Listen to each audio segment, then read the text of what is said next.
Fala, motociclista diferenciado, como é que vocês estão? Começando mais um Tô de Moto, Ângelo Viana. Esse que é o podcast mais diferentão para falar sobre o mundo das duas rodas. E mais do que falar sobre o mundo das duas rodas, que aliás é feito para quem curte as duas rodas e para você que ainda não gosta. Ainda porque a gente vai te convencer, fica tranquilo que nós vamos chegar lá, né? Mas mais do que falar sobre duas rodas, a gente gosta mesmo aqui. É a nossa... Como é que eu vou dizer? Nossa expertise. Colecionar histórias. Histórias de gente interessante, inteligente, gente única, gente que é referência, gente que faz parte da história. Cara, não sei nem como é que eu apresento esse cara aqui. Porque hoje é um episódio daqueles episódios que são especiais, né? E aí tem uma coisa muito legal que eu sempre comento e comento em todos os podcasts, todos os episódios, da magia da internet. A gente tem que usar a internet de um jeito muito favorável, né? Eu sempre fico pensando que daqui a 10 anos, 15, 20 anos, esse negócio vai estar gravado lá, a não sei que o mundo exploda, né? E eu vou estar assistindo isso aqui, cara. Então, de uma certa forma, eu estou colocando um pezinho na história. Primeiro, porque a gente está deixando isso aberto para todo mundo ver. Segundo, porque eu tô com um cara aqui, que você já viu na chamada, já sabe quem é, né? Alexandre Barros, duplas palmas aí. Tem uma plateia aqui também. Obrigado. Boa, obrigado. Muito obrigado. Olha só, cara, Alexandre Barros. Eu não vou nem apresentar o Alexandre Barros, que eu vou cometer várias falhas se eu vou apresentar o Alexandre Barros. Mas, cara, eu tô com um cara que faz parte da história do motociclismo mundial, né? É um cara que, como eu falei, eu gravei uns stories aqui há pouquinho e vocês já devem ter visto aí. É um cara que redefiniu um patamar de motociclismo. É um cara que jogou a régua lá para cima. É um cara que projetou o nome do país, projetou e projeta o nome do país, porque é o seguinte, esse cara aqui onde ele vai, né? E aí a gente tá com o Silvinho aqui, o Silvinho falou, pô, fui com o Alexandre na Europa, cara. Chegou lá, todo mundo conhecia. Eu falei, já viajamos juntos. Então, onde esse cara vai? Esse cara é conhecido, é referência. E Ale, cara, de verdade, assim, eu era jovem, eu ainda sou, né? Ainda somos, né? Ainda é jovem. E eu acordava de madrugada, eu aproveitei que a gente tá aqui e dei uma reclamada com ele, que eu acordava de madrugada pra assistir a corrida, cara. Eu falava, tá vendo? Não tinha outro horário pra você correr, não, cara.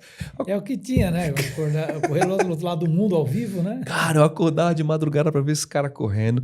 Irmão, muito obrigado por ter vindo. De verdade, agradeço, cara. É uma honra. Deixa eu pegar aqui pra ver se eu aprendo por osmose. É uma honra ter esse cara aqui. E a ideia desse podcast de hoje é contar um pouco das histórias. Já contou um monte ali, eu falei, segura aí que nós vamos repetir. Você tá contando tudo. Nós vamos contar tudo de novo aqui, justamente pra gente colocar de novo esse dedo na história e você também tá fazendo parte disso. Então, antes da gente começar com a Lê, Douglas, por favor, em tom solene, faça a sua entrada. Câmera 3, para não ficar com cara de bobo Pronto, aqui. já mudei.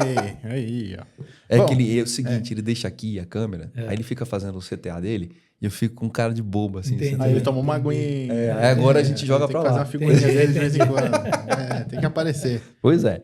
Vamos lá, então. Vamos canal lá. do YouTube, pessoal. CTA especial, hein? Eu Por quero favor. comentários, isso. Tom solene, Douglas. Vamos lá, devagarzinho. Comentários de hoje, pessoal. Quero que vocês deixem aí pro convidado de hoje. Se você tiver alguma dúvida pro Alex, já deixa aí, cara. Isso aí é raro, olha só, meu. Eu Tá tô vendo? falando, cara. A lenda. Deixa aí, cara, os comentários, só que se bagunçar... Não tem como bagunçar no se episódio bagunçar, o bagulho vai ficar doido Não aqui, tem. meu. Eu estudei em escola de padre.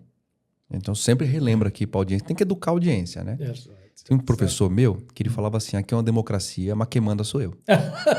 Boa. Então aqui é uma democracia. Se você zoar aí, nós vamos tirar, cara. Não perca seu tempo. Se você colocar comentário ruim, nós vamos tirar. É isso. É isso ou não é, É Douglas? lógico, bagunçou já era. Bagunçou Tchau, já beijo. era. Vai embora. Pronto, ponto final. O que mais? Vamos lá. Agora, canal do YouTube, eu quero que vocês se inscrevam aí no canal. Torne-se membro aí para apoiar nosso crescimento aí cada vez mais. Deixar o like para que chegue até mais pessoas. É muito importante, então verifique se deixou o like aí. Boa. Ative o sininho para sempre receber novas notificações de episódios e é isso por hoje. Vamos que vamos. Vamos lá, então? Bora, bora. Antes da gente começar, eu quero soltar os patrocinadores, mas um patrocinador do podcast, eu quero fazer ao vivo aqui. Ao vivo não, que nós estamos gravando. mas eu quero fazer fora do bloco. Ele vai repetir de novo, ele já tá lá, mas que é a Repsol, porque foi através da Repsol que a gente conseguiu trazer o Alexandre. A agenda do homem é difícil. Então não, a gente... não é tanto assim, não. É que não tinha um contato. Não, mas deixa eu dar uma valorizada aqui. Valoriza. O cara é difícil. Então eu falei, cara, a gente vai ter que torcer aqui para um dia a gente conseguir trazer o Alexandre Barros aqui. E aí a Repsol tá aqui com a gente, né? O Silvinho tá aqui com a gente. O Silvinho tá ali nos backstages ali trabalhando, né? Tocando a empresa. Tocando a Repsol. E aí a Repsol fez essa mágica de trazer o Alexandre. Então, cara, eu queria agradecer publicamente, demais, duplamente a Repsol, porque tá aqui com a gente, porque apoia a ideia do podcast, porque apoia esse conteúdo que a gente gera e por ter trazido esse cara sensacional aqui, que eu fico olhando para ver se ele tá aqui mesmo toda hora, cara. Dando aquela olhada aqui. Tá certo, e o cara tá aqui. E agora, os outros patrocinadores que também são muito importantes. Solta aí, ídolos, por favor.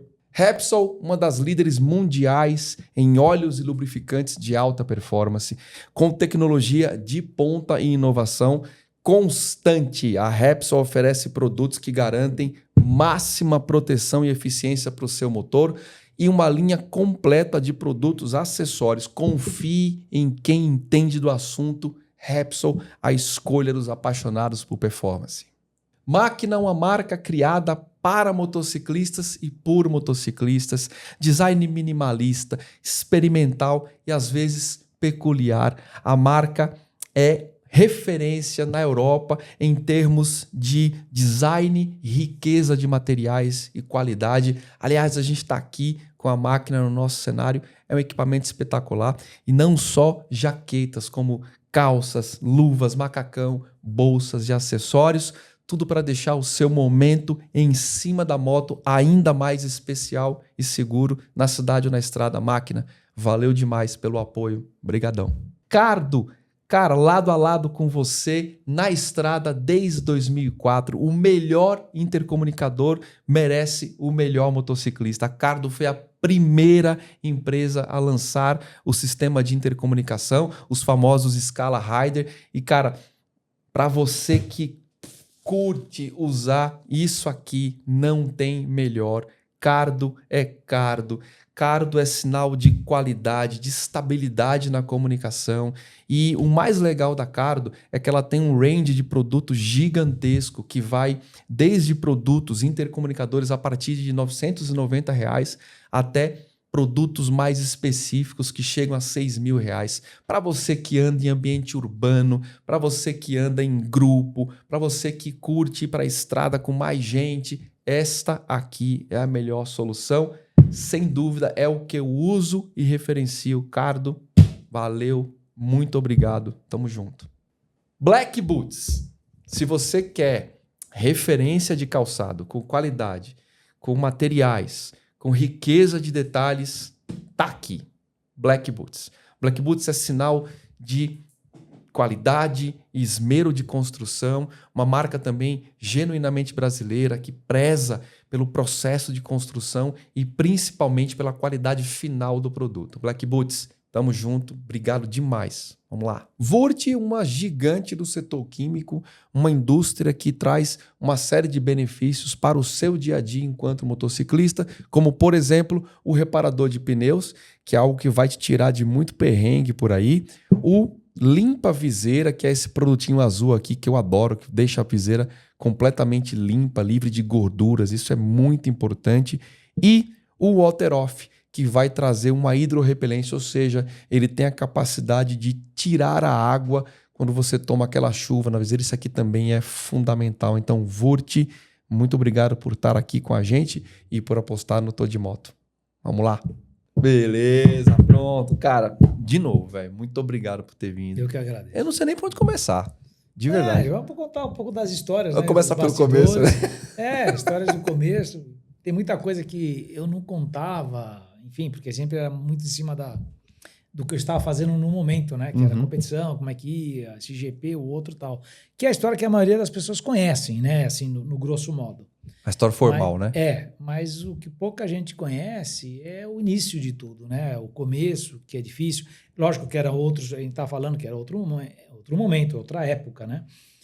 Cada um tem sua época. Começar hoje é de forma diferente. Hoje seria assim, mais fácil, entre parênteses, porque você consegue, com recurso financeiro, comprar aquilo e colocar na pista. Por exemplo, eu quero comprar uma moto e um kit para competição. Não importa se é uma 300, uma 1000, uma 600. Então, você tem no mercado diversos kits que você pode fazer, mais baratos e mais caros, né, para deixar uma moto competitiva. É lógico, e hoje você tem curso, até você faz o curso. Apesar que é um curso de segurança, mas tem cursos também esportivos. Tem vários por aí, não só no Brasil e fora.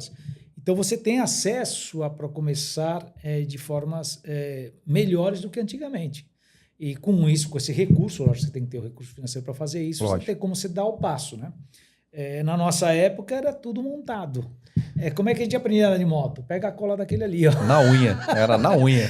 Como é que monta a moto? A gente tá falando, fazer o guidão, né? Você vai comprar um guidão, é coisa simples hoje, você vai lá, tem um guidão de rua e guidão de pista, por exemplo, né? Na nossa época, a gente comprava o tubo, a solda e tinha que soldar, fazer a carenagem, tinha que ficar lá na fibra se coçando, fazendo o molde da fibra. Hoje você vai e compra a carenagem pronta. Né? Mas aí, vamos aproveitar e contar esse começo, porque assim, cara, eu queria tentar traçar a vida do Alexandre Barros, assim, você entendeu?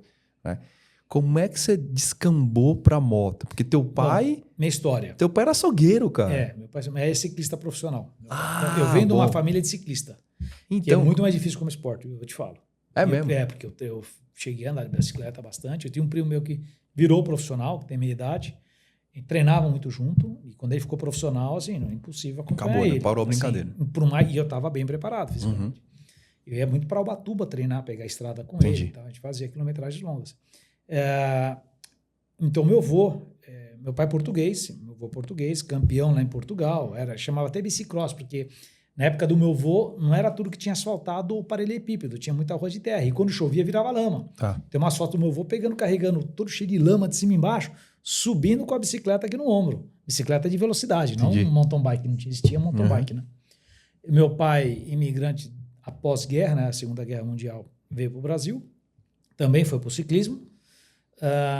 Eu ingressei no ciclismo, mas eu sempre gostei de... Eu era muito atentado quando era pequeno. Na verdade, quando era pequeno, eu queria ser melhor que os grandes. Aquela coisa que tem no sangue, né? Então, assim, tinha corrida de bicicleta, eu queria ganhar dos grandes. Tinha não sei o quê. Eu lembro que eu pedalava a bicicleta tipo Caloi 10, eu não alcançava em cima. Eu enfiava a perna no meio do quadro para pedalar. Eu tinha uma Caloi 10. Então, meu primeiro contato com a moto foi com 3 anos de idade. Deu uma louca no meu pai. Naquela época, a importação, né? Tem uma época que a importação foi proibida lá atrás, mas tem uma época que era liberada. E meu pai comprou 3 motos num dia.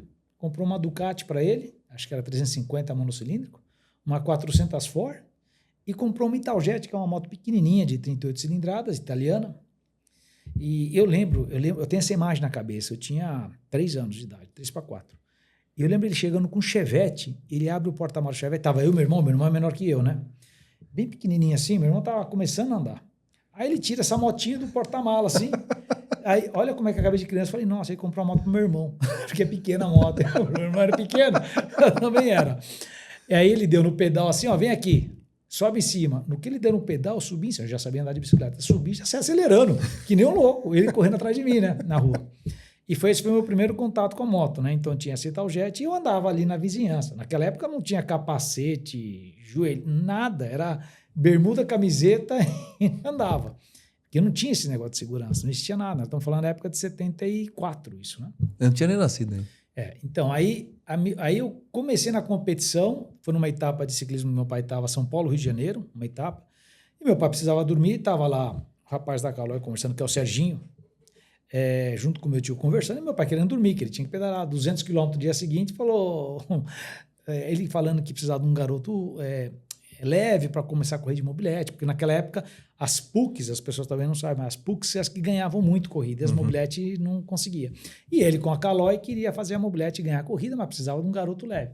Como eu andava de moto, meu pai queria dormir, falou assim, agora é o seguinte, toda quinta-feira tinha treino de bicicleta de manhã em Interlagos. Aí ele falou, quando tiver um treino na Interlagos eu levo meu filho, mas me deixa dormir, porque eu preciso pedalar amanhã. Mas ele falou mais em tom para tocar para fora do quarto, né? E aí não passou a etapa e tal, ele foi treinar lá em Interlagos, que era o treino que a equipe fazia, e tava lá ele pronto com a mobilete. Com a mobilete, cara. Aí chegou meu pai e falou, cadê teu filho? Mas como assim? Aí fizeram, aí meu pai teve que voltar para casa e me buscar.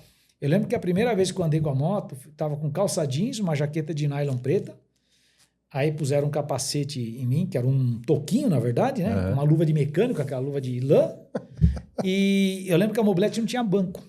Era 2 pedaços de ferro, assim. E tinha só o tanque, assim, e sem carenagem. E Interlagos era Interlagos de 8 quilômetros. Era aquela pista longa, né? Sei. Aí meu pai de bicicleta falou, ó, filho, você pega, sai por aqui e não anda muito, porque eu vou ter que andar de bicicleta. Subi na moto e acelerei, fui embora. Só que a volta tinha 8 quilômetros. Eu comecei a andar tanto que eu falei, eu acho que eu tô perdido, eu tenho que voltar para trás. Então meu pai, quando viu que eu saí correndo, ele foi na contramão, né? Falou, vou pegar na contramão. Aí chegar no meio da pista, eu voltava. Fiquei uma meia hora para chegar no box, eu não chegar no box. Esse foi o meu primeiro contato para começar a competição. Bom, a gente treinou durante 2 meses. Na mobilete. Na mobilete. Os maiores presentes que eu ganhei foi a rabeta. Quando eu ganhei a rabeta, eu falei, nossa, cara, minha bunda tá quadrada, né? Sentar nos ferros.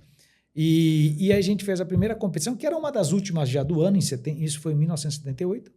Foi em setembro de 78, que era a final já de campeonato, e eu ganhei a corrida. Na minha primeira corrida, eu já ganhei a corrida. Fiz um macacão preto, eu tenho até hoje esse macacão preto, era o de Mundo Couros, né, que era um fabricante de macacão local. O capacete meu era aquele sem queixeira, né, que tivesse só com a viseira aberta e tal. E aí ganhei a corrida. E daí começou a minha aventura na competição, né? E aí eu ingressei depois no ano seguinte na categoria, chamava ciclomotor a categoria, né? Consegui ser campeão, aí fui subindo de categoria, 50, 125, 250, que era a categoria principal. E aí depois imigrei no Mundial com 15 anos, falsificando a idade de 16, né?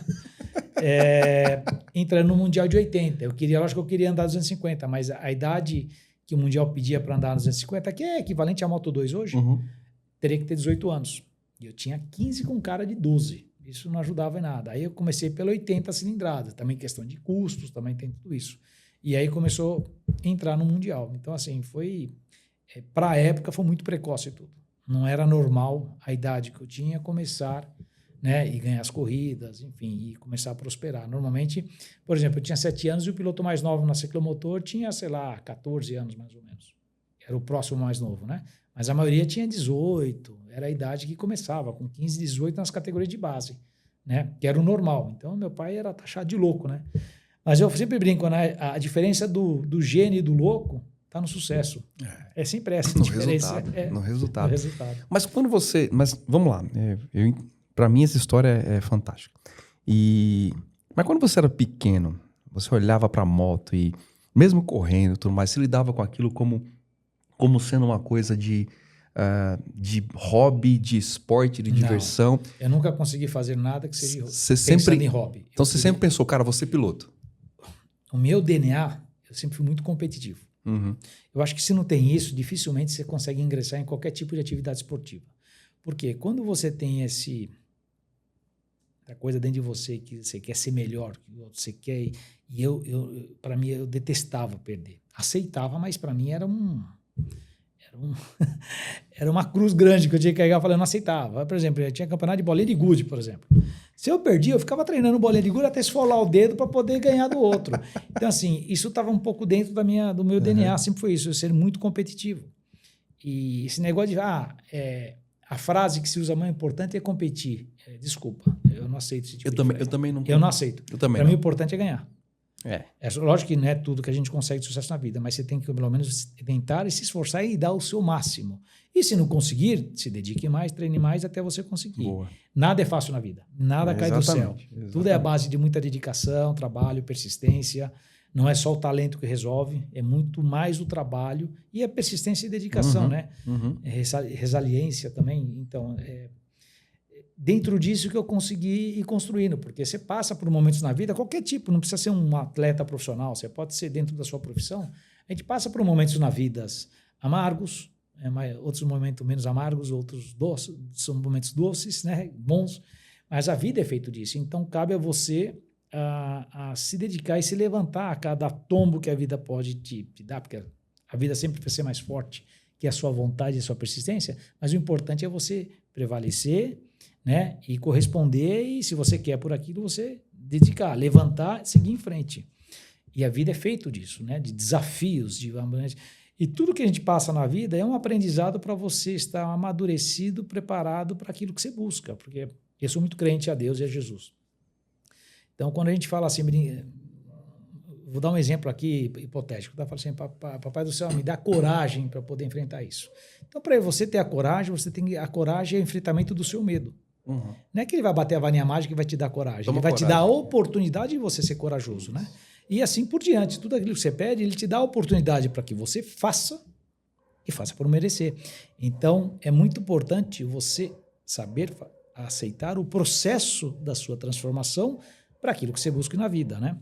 E ainda mais eu vou mais além. E muita gente no processo fica pelo caminho, né? Sempre desiste na beira, nos momentos mais críticos, nada dá certo durante muito tempo e acaba abandonando aquele propósito que você busca na tua vida. Mas uma coisa que eu aprendi, foi lição de vida, vivendo isso, né?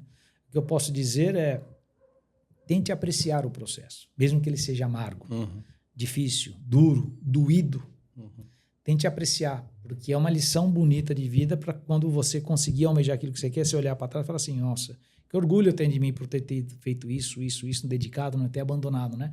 Aquilo que eu pedi lá atrás. Exato. Então, assim, acho que isso serve para tudo na vida. E no esporte que eu passei, muita gente vê, eu acho, lógico, aqui da televisão, mas por trás tem todo o processo. Vou dar uns exemplos aqui. Eu já corri de costela quebrada, quebrar a costela, 3 horas depois alinhar. Eu já quebrei de joelho, já alinhei de joelho quebrado, já alinhei com o pé quebrado, já, que mais? Esfolado e costurado. Mas tipo assim, quando você de manhã, à tarde está alinhado. Indo contra ordens médicas. Por quê? Porque eu queria. Tem hora que o chefe fica falando, Alex, você não precisa andar. Eu falo assim, eu não aceito esse tipo de coisa, porque se eu pedir a oportunidade de estar aqui, eu tenho que tentar ao máximo em fazer. Eu sei que eu corro risco, tal, enfim. Por exemplo, uma das últimas lesões que eu tive, que foi quando eu estava andando aqui no Brasil, eu tive uma fratura tripla no quadril. Depois de velho, né? Já quase 50 anos. As coisas para curar nessa idade é difícil. E aí tem um amigo meu que estudou comigo, que hoje é meu ortopédico, tem uma baita clínica aqui em São Paulo, fala assim, Alex, você não dá para correr, você teve uma tripla fratura, uma do lado esquerdo, do lado direito, uma acetábula onde o fêmur se encaixa.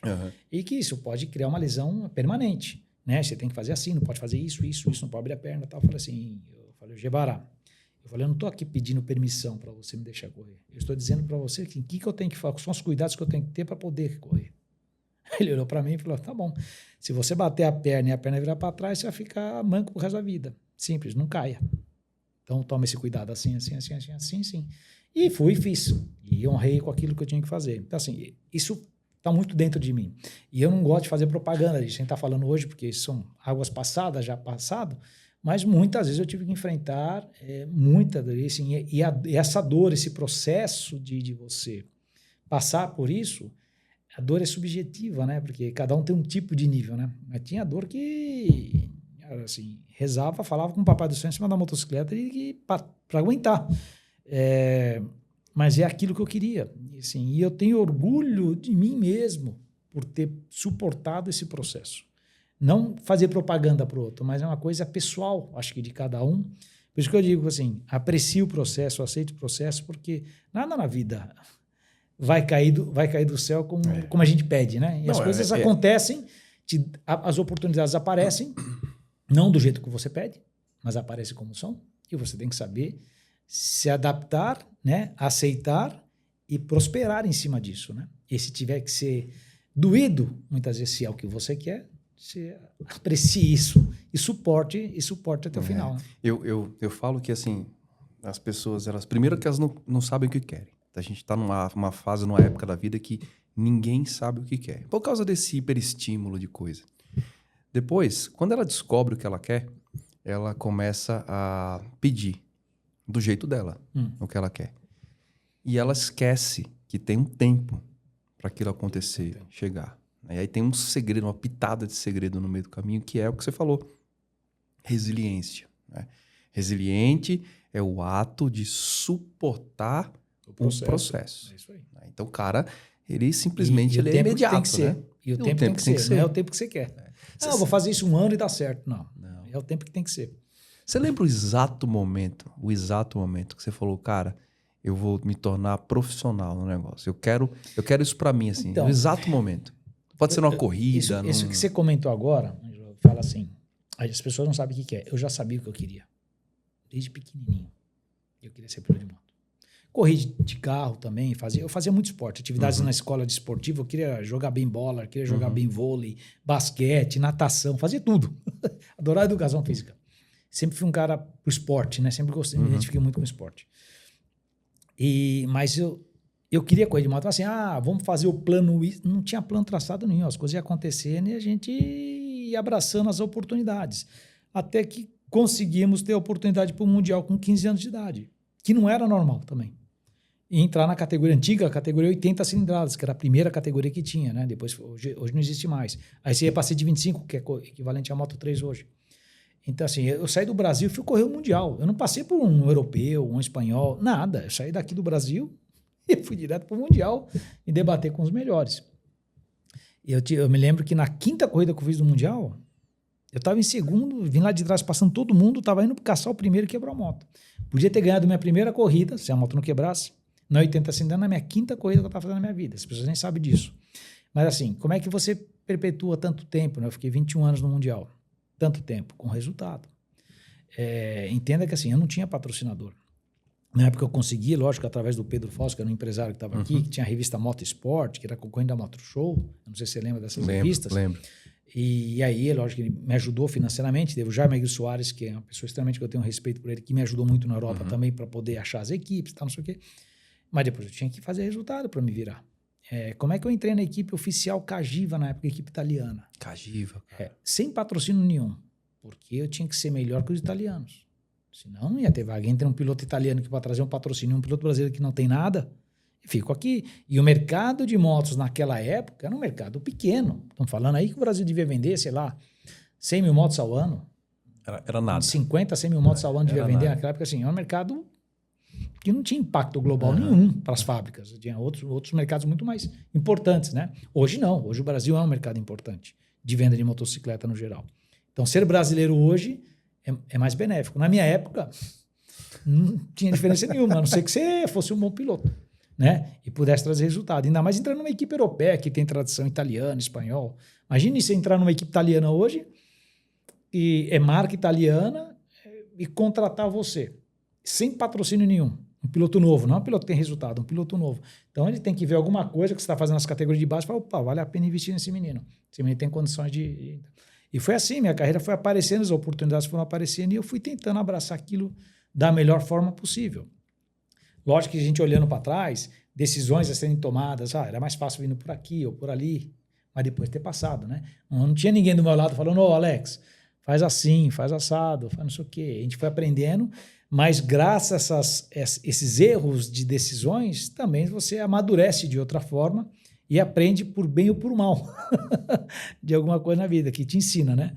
É lógico que quando eu vou, por exemplo, acabei tendo uma escola criando alguns pilotos aqui no Brasil, o que eu tentava fazer era encurtar o caminho, falar, olha, já não perde tempo aqui, vai por aqui, então você é que nem educar um filho, não faça as besteiras que eu fiz, vai por aqui, dói menos por aqui, né? Você vai ter que fazer o teu caminho, mas já não tenta fazer assim, que dá errado, vai por ali. E se ele te escuta, né? As coisas fluem, né? No tempo que tem que ser, mas flui mais direcionado. Então, foi isso que eu tentei passar também para a juventude. Hoje não tenho mais nada. Hoje eu estou aposentado disso. Mas é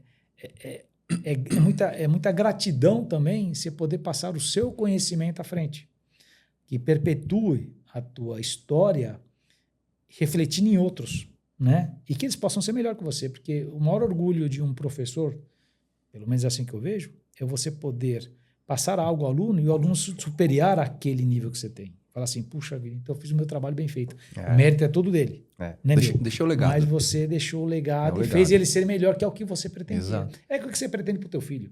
Exato. Fala assim, filho, eu vou fazer de tudo para você ser muito melhor que eu fui. Isso é raro, porque é uma condição de educadores. Não é uma condição de instrutor, não é uma condição de professor. Vou até mais, né? Tem professores educadores. Então, quando você educa, você deixa uma real modificação de legado para o futuro. Então, o educador ele fala, cara, eu estou modificando essa pessoa. Agora, histórias inusitadas do começo, histórias divertidas. Vai, você me contou ali uma que eu vou pedir pra você repetir aqui, que eu dei muita risada. Qual que foi? Aquela de Interlagos, que você... Teu pai de fechava treinar? lá, tu levava 1 quilo de alcatra. O que acontecia? Meu pai tinha açougue, né? Minha família é açougueiro. E eu andava de mobilete. Então, tinha um treino em Interlagos toda semana, quinta-feira à tarde, tinha treino de motocicleta. De manhã era ciclismo e à tarde era motociclismo, né? Só que eu não podia andar de mobilete com as 250, 350 na pista. A diferença de velocidade era muito grande. Não era um treino de horário. Começava 1 da tarde até 6 da tarde. Então, você chegava lá, pagava lá na secretaria, tinha uma ambulância e andava. O tempo que andava a tarde inteira. Não tinha separação de categoria. Era um treino livre, né? E toda semana tinha esse treino em Interlagos. Só que com a mobilete não dava para andar com essas motos. Então, o que a gente fazia? Muitas vezes eu ou ia cedinho, meu pai acordava 4 horas da manhã com a Caravan, a gente punha a moto lá de lado na Caravan, pegava o mecânico, tirava da cama, chegava em Interlagos, de noite ainda, esperava o sol amanhecer e começava a treinar. Aí começava a andar. Aí quando dava lá umas 7h30 da manhã, parava tudo e ia para a escola. De manhã, que eu estudava de manhã. E final do dia também, o que fazia? Meu pai, às vezes, muitas vezes, meu pai tinha a chave do autódromo Interlagos, lá do Portão 7. Naquela época. Ele levava lá 2, 3 quilos de alcatra lá pro porteiro. Aí o porteiro deixava a gente entrar. Então, quando terminava o treino às 6 da tarde, já tá de noite já. Porque principalmente agora, época de inverno, 5h40, 6 horas, já tá ficando escuro. Então, quando terminava, que era da 1 às 6, terminava o treino, a gente entrava na pista. Que era as horas que tinha. Só que tava escuro. Eu, para andar de mobilete, que meu pai fazia, pegava a cara e ia atrás, com a lanterna alta para iluminar. Né? E foi assim. Só que chegou um momento, num desses treinos, depois de um tempo, eu estava entrando na antiga curva 3, para quem é antigo sabe, a curva 3 inteira que é um mergulho, eu vi o farol sumiu. Então ele aparecia e sumia, aparecia e sumia, aparecia e sumia. Eu tive que parar a moto, porque ficou um breu danado. Quando eu olhei para trás, eu vi o carro lá rodando, aí eram alambrados, né? Eles faziam alambrados assim, né? Para ir freando. Não tinha caixa de brita, tudo alambrado. Ele foi levando todos os alambrados ali da curva 3. Aí ele parou assim e falou: filho, não dá mais para te seguir com a Caravan, não. A gente vai ter que arrumar de uma outra forma agora. O que mais? Conta mais uma pra gente. O que a gente fazia? Pô, naquela época era carburador, não tinha injeção as motocicletas. Então, a nossa corrida era bem cedinha, era às 8 da manhã, acredito eu, mais ou menos, né? Largada. Então, o que a gente fazia? A gente acordava cedo também. Meu pai passava a madrugada mexendo na motocicleta. Não dormia. Aí a gente acordava super cedo, ia para a USP, aí pegava a reta da USP lá, logo cedinho que o sol começava a amanhecer, que não tinha ninguém, eu pegava a mobilete bem ali, para lá e para cá, para carburar a moto, e carburando até para você afinar, porque você sabe, né? De manhã era uma coisa, no meio-dia era outra, à tarde era outra, você tinha que mudar o giglê. E aí a gente carburava até umas, 6h30 mais ou menos, 7, pacotava tudo, ia para Interlagos, ia para a linha de largada, e a moto estava mais próxima da carburação possível. Aí a moto corria, aí dava lá mais certo. Então, é assim, eram muitas coisas que a gente fazia. Esses são exemplos de que quando, lógico, muito disso foi meu pai, graças a ele, meu pai e meu tio, que se propuseram fazer isso, porque era uma criança. Se dependesse de mim, eu não ia ter feito nada disso, estava andando de bicicleta na rua. E por força deles também, a dedicação que eles me puseram, esse tipo de educação, de persistir, de trabalho, e você acompanhar esse trabalho árduo, isso fica também, né, no filho. Ele vai vendo, né, o que tem que ser feito, a dedicação nisso. E isso você vai aprimorando para você também, quando ficar mais responsável, maior, você também dar o seu. Né? Eu lembro também uma vez, outra que eu não te contei, eu estava lá, um treino livre em Interlagos, e aí eu queria ir para o clube. As minhas férias eram treinando. Meus irmãos às vezes iam para a praia, eu ia para o clube, né? Tinha um clube ali, o CAF ali, que é na Avenida Atlântida, indo para Interlagos. E eu queria muito um clube, eu queria ficar lá com o pessoal na piscina. Não. E eu não deixava, tinha que treinar. Aí eu falou assim: quer para o clube? Então tá bom. Sai e bate o recorde da pista que eu te libero para o clube. Aí eu de 50, eu estava de 50 nessa época. 50. Falei, tá bom, eu saí. Baixei o tempo. Mas meu pai sempre foi uma pessoa assim. Eu entendo isso hoje dele, mas eu para receber um elogio dele, era muito difícil. Bati o recorde da pista, assim, fez mais nada do que necessário. Não é que parabéns, não. É sua obrigação. Eu estou te dando as condições da moto, você tem que fazer isso mesmo, entendeu? Mas eu entendo essa posição dele, porque essa cobrança era a cobrança para eu me ser melhor. E daí, quando você não entende quando você é pequeno, mas depois que você cresce, você fala assim, pô, ele sempre esteve do meu lado e me esforçando. Fazia a linha dura, mas para quê? Para eu ser melhor. né? Para poder ter sucesso na É o vida. pushing yourself. Exatamente. Então, assim, e aí desse dia ele teve que liberar ir pro clube. Aí eu fui no finalzinho da tarde, ainda curti um pouquinho a piscina lá, bati o recorde lá, tinha a pista externa e a pista interna de Interlagos, né? E aí eu bati o recorde do tempo da pista interna esse dia. Como é que foi sua sensação quando você chegou? É uma pergunta que eu tenho muito aqui comigo. Porque você tem toda essa história e toda essa dificuldade, esse começo. E esse começo divertido e muitas vezes esforçado. E, cara, com poucas condições. Se você fosse olhar o cenário da época, a Europa nadando de braçada, os Estados Unidos ali. O Brasil estava mascando barro, né, ali. E como é que foi sua sensação na primeira corrida de Mundial? Que você chegou para ir pro Mundial e falou, primeira corrida. Eu lembro muito bem, foi em 1986, em Jarama, Madrid, que essa pista hoje não tem mais. Por coincidência, foi onde o primeiro brasileiro a ganhar uma prova mundial do Celso Santos, não sei se foi 72, 73, na categoria 350, foi o primeiro brasileiro a ganhar uma corrida no Mundial. Eu estrei lá. Para mim era um sonho. Eu estava lá, estava vendo as 500, eu ficava no box, ficava assim, imagina uma criança de 15 anos lá assim, você vendo as categorias 250, os pilotos que você via na revista, porque naquela época não tinha televisão, a gente não via nada aqui. Aí eu cheguei e vi todo mundo. E era o Fred Spencer que estava lá, eu assistia muito Fred Spencer, Barrichello, Kenny Roberts, e estava o Fred Spencer. Foi quando o Fred Spencer começou a ter o problema da tendinite. E foi a primeira corrida dele que ele abandonou, e depois começou a ter problema. E ele era o campeão do mundo. Eu lembro que eu ficava nas curvas, ia para as curvas, queria ver todos os tipos de treino, eles andando. E eu lembro que eu caí 4 vezes no final de semana. Das 4, uma foi culpa minha. O resto foi tudo culpa... Uma eu caí porque eu freiei, o guidão saiu na minha mão.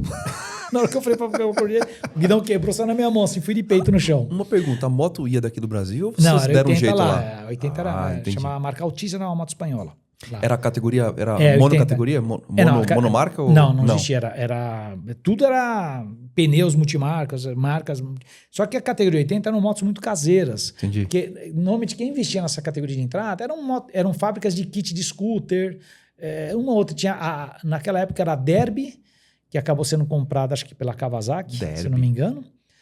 E tinha a Krauser, que era uma moto alemã, que acabou sendo adquirida por outro grupo, que eram as duas motos, as duas marcas. Aí tinha a moto holandesa, a nossa moto era Altiza, que era uma moto a fábrica de kits de scooter, ela fazia. Mas tinha essa moto do Mundial de 80, fazia. Bom, aí tava lá, quebra o guidão. O guidão sai na mão. A outra, uma peguei a linha branca, e a linha branca naquela época, se você encostar aqui nessas linhas brancas de rua, escorregava que nem... E aí eu peguei... Fui cortar a curva por dentro, pegou o pneu dianteiro e escorregou. Tá. E a outra, puseram muito óleo na corrente, aí eu acabei indo para a curva, na hora que eu fui para o lado da corrente, espirrou no pneu, pum, escorreguei. E na corrida acabou travando o motor na corrida. E eu saí voando. Aí eu lembro que eu estava lá no box, né? Doído, 15 anos de idade, mas recupera rápido. Mas eu lembro que eu estava com o braço enfaixado assim, que eu tinha batido o cotovelo, dava aquele reflexo no tendão, doía até o dente, assim. Senhora. Eu estava com aquela dor assim, eu olhei pro meu pai ficou a primeira coisa comigo, depois ele teve que voltar e eu fiquei sozinho. Aí eu olhei pro meu pai e falei, pai, se esse for o ritmo do Mundial, eu não sei se como é que eu vou chegar até o final do ano. Eu vou tentar, eu juro que eu vou tentar, mas é difícil aguentar esse ritmo. E ele falou o quê?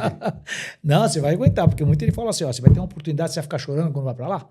Porque ele tinha que me deixar aqui, eu acabei morando meu primeiro na casa do chefe da equipe, eu pegava ônibus, ia para academia, treinava, voltava, aí a partir da tarde eu almoçava em casa e depois ia para a parte da tarde eu para oficina andando, ficava lá com os mecânicos vendo o que eles estavam fazendo, aprender um pouco mais também sobre mecânica de motocicleta, como é que funcionava, né, as necessidades, e depois voltar para cá. Esse era o meu cotidiano mais ou menos que eu tinha lá, né, porque eu tinha 15 anos de idade, não tinha muitas coisas. E depois eu fui crescendo, lógico, depois que eu ficar maior de idade. O primeiro contrato meu realmente de valor foi em 89, quando eu entrei na 250, né? Que é a categoria Moto 2 hoje, né? Eu recebi a Moto Kit Yamaha, que tinha as motos oficiais e as motos kit. Na minha época, quando a gente entrava no Mundial, era assim, diferente de hoje. Eram multimarcas, tudo era multimarca, tanto moto como pneu. Então tinha as motos oficiais de fábrica e as motos clientes, que você podia comprar o kit. Então, só de motocicleta era um segundo mais lenta. Já. E aí tinha os pneus oficiais e os pneus normais, slicks, de competição. E tinha os pneus que eles davam para as fábricas, que eram melhores, e os pneus para os clientes. Já era outro segundo. Então, você entrava no Mundial tomando 2 segundos de equipamento. Era isso. Hoje em dia, eu não vou dizer que é fácil, toda competição é difícil, mas hoje em dia você tem o mesmo pneu que tem o outro, que é monomarca, você tem lá, e você tem 3 compostos. Sim, né? é meio uniformizado. Naquela época você tinha composto um monte. Né? Eu lembro que quando estava na MotoGP correndo, tinha final de semana que tinha lá 40 tipos de pneus diferentes. Jogos anuais, porque não tinha limitação. Hoje não, você tem monomarca, você tem 3 compostos, é a quantidade XYZ no final de semana que você tem, aí você administra. Então, é uma coisa a menos para se preocupar, mais fácil para se decidir. Na minha época, não, a gente tinha que testar muito pneu e depois pôr o endurance nele para ver se é o que funcionava. E em cima disso tinha acerto de suspensão, tinha que se acertar com a pista, tem os imprevistos que a moto pode quebrar, pode chover e não dá para treinar. Ou seja, a necessidade de treinar muito, era maior, de testar, porque você tinha mais amplitude de escolhas. E por você consequente... podia, por exemplo, você tem a mesma marca de pneu que eu podia largar com um pneu bem de carcaça diferente, formato diferente e de composto diferente. Mas você não tem nada a ver um pneu com o outro. Mas isso te dá uma tarimba fora do normal. Você podia errar muito, bem né? e acertar bem. Então, a amplitude de erro e acerto era maior. Hoje não, você tem ABC e normalmente as escolhas são muito parecidas. Assim, 90% do grid sempre larga com o mesmo tipo de pneu. Por quê? Porque não tem muito o que fazer. Mas é uma preocupação a menos no final de semana para você tomar uma decisão. Fica mais fácil. Não é mais fácil que correr, mas é um item a menos de escolha. Né? Você escolhe, o que funciona mais ou menos é esse aqui. Aí você trabalha em outras, na eletrônica, na acerto de suspensão, né? Você se dedicar um pouco mais a treinar para se acertar com a pista, né? Geometria, enfim. Você tem uma série de coisas que você pode ir modificando na motocicleta para melhorar o seu acerto. Né? Mas aí vamos lá, e a primeira corrida, você caiu 4 vezes. 4 vezes. Aí a gente foi para a segunda corrida em Monza, né? Monza na Itália. Eu lembro que foi quando eu conheci o Dr. Cláudio Costa, que é o nosso pai, né? Nosso pai lá dentro. Eu lembro que Monza, o antigo Monza o S era direita, esquerda, direita. Depois hoje não, ele só faz direita, esquerda e sai. E eram 2 S's antes. Eu sei que quando eu entrei no primeiro S e entrei no segundo, eu tomei um high side, eu subi e caí de cabeça no chão. Assim, Bom, aí eu corri pro box e peguei, porque tinha 2 motos, né? Peguei a moto reserva e saí para andar. E fiquei treinando lá. Aí acabou o treino e me levaram no Dr. Costa, porque viram que eu não estava muito bem, né? Tava meio balançando. Falei, acho que não tá legal, mas ele tá falando coisa com coisa. Depois que acabou o treino. Aí cheguei lá no Dr. Cláudio Costa, pegou, olhou, né, as pupilas enormes, assim, tudo dilatada. Falei, ele tá com um trauma, né? Tem um trauma, ele tá com a pupila dilatada. Ele não tá, quer dizer, não tá muito em si, não. Ele falou, mas como assim? Ele deu mais 10 voltas de moto. Eu olhei pro mecânico e falei, não, dei 2 voltas. Ele falou, 10 voltas você deu? 2 voltas? 10 voltas. Vocês são loucos, vocês deixaram ele andar assim? Eu falei, não, só foi 2 voltas. Ele, 10 voltas? Eu não lembrava a quantidade de voltas que eu tinha dado. Eu tinha dado 10 voltas, mas eu estava com amnésia. E continuei treinando. Para mim era 2 voltas, eu não lembrava. Imagine o perigo. Eu andava, esquecia a volta que eu tinha dado. Foi assim que eu conheci o Dr. Cláudio Costa. Né? E aí eu andei muito mal nos finais de semana, muito mal. E eu lembro que o Jaime, que me deu essa oportunidade, estava lá. Me chamou que ele era proprietário da revista Solomoto, então, que era uma revista muito conhecida também. Aí ele pegou, deu uma chamada em mim, muito pesada. Falando, ó, você está tendo uma oportunidade de ouro, não sei o quê, mas não assim, né? Falando pesado. E eu, menino de 15 anos assim, né? Olhando para ele assim, assustado, né? Assim, cadê aquela vida, aquele brasileiro que tem vontade, não sei o quê, dando murro na mesa e não sei o quê. E eu falei, tudo bem. Porque ele tá falando, você não pode, senão você vai voltar para casa. Quer voltar para casa? Quer voltar para casa? Aí na terceira corrida foi Nürburgring. E todas as pistas que eu ia, eu nunca tinha andado. Era sempre novo. Era 3 horas de pista e corrida. E eu lembro que Nürburgring, naquela época minha, marcava a ponta até o 10º lugar, não até 15º como é hoje. E eu lembro que eu fiz os meus primeiros pontos, a gente terminou em 10º lugar. Quer dizer, uma corrida que eu não terminei lá, que eu me arrebentei inteiro, a outra que eu andei muito mal, acho que eu terminei em 20º, eram 40 pessoas que largavam. Terminei mais ou menos no meio do grid, e a terceira corrida minha, 10º. Né? Por quê? Precisou dar um chacoalhão, porque eu estava me sentindo vitimizado, né? Estava tão mal, e é normal, né? Faz parte do processo. Sim, sim. Aí, dando chacoalhão, eu preciso fazer alguma coisa. E de 22º fui para 10º, né? E tudo pistas que zero de conhecimento. Então, assim, foi assim. E depois disso, os resultados começaram a aparecer. Então, para você se perpetuar no Mundial, ou num trabalho também, qualquer coisa, você tem que apresentar resultado. Caso contrário, tem outros na fila. Sempre está aparecendo garotos novos, né? né? A fila forte, anda, né? a fila anda. E você tem que se manter, né? A gente, quando chega na MotoGP, que é uma categoria para 22 pilotos no mundo, né? A categoria principal, que nem a Fórmula 1, é 22 vagas. Para quantos milhões, né, de pessoas que almejam chegar lá, cara, né? é uma Pilotos que categoria tem no mundo inteiro. De elite Exatamente. do top. Tem muita dedicação, muita disciplina. Você passa por momentos muito difíceis na vida. Tem horas que a gente faz, né? Você trabalha, faz. E parece que as coisas não andam, né? Não andam. Acontece também isso em competição. Agora, qual foi aquela corrida, aquela memorável, aquela mais memorável? Assim, pode ser uma corrida que você ganhou, mas pode ser uma corrida que, por exemplo, que você superou, falou, cara, essa marcou, assim, a mais memorável da sua carreira. É que eu não tenho uma. É difícil, porque eu corri muitos GPs, né? Muitas corridas, não só GP, mas muitas corridas internacionais também. Mas uma corrida que eu tenho um marco muito grande foi a corrida na Holanda, a Assen, em 2002. Eu não ganhei, cheguei em segundo. Foi o ano de transição de 2 tempos para 4 tempos. Eu estava com a 2 tempos, o Valentino estava com a 4 tempos. Por que eu falo dessa corrida? Porque a sensação que eu tinha... a gente fala assim, eu tive, sei lá, já corri mais de 1000 corridas, mas corridas perfeitas, aquela que você sente, deve encher uma mão. Uhum. Porque sempre você anda bem resultado, mas sempre fica alguma coisa, o pneu, a suspensão, ou não sei o quê, ou você e tal. Tem o mental, enfim. Aquele dia é o dia que parece que Papai do Céu vai lá e te abençoa. Eu falei, hoje é outro dia, filho, eu vou te dar, você se sente abençoado, tudo funciona. Eu lembro que eu entrava na curva e eu conseguia enxergar com a mente o pneu dobrando. E eu senti o limite até onde eu podia ir. É difícil de explicar isso. Fala, pô, cara, assim, era uma coisa muito... Parece que tinha fundido com a motocicleta, era uma peça única. A conexão. Mas é muito forte. É uma coisa além da física e da compreensão normal. Uhum. É uma experiência de vida. E é difícil a gente falar o quanto foi significante isso. Então, assim, foi uma corrida perfeita para mim. Eu terminei em segundo, mas foi uma corrida perfeita. E eu devo ter tido mais umas 3, 4 corridas iguais a essas, máximo assim na vida. Então, eu considero uma delas, para ser pontual, o GP da Holanda de Assen, 2002.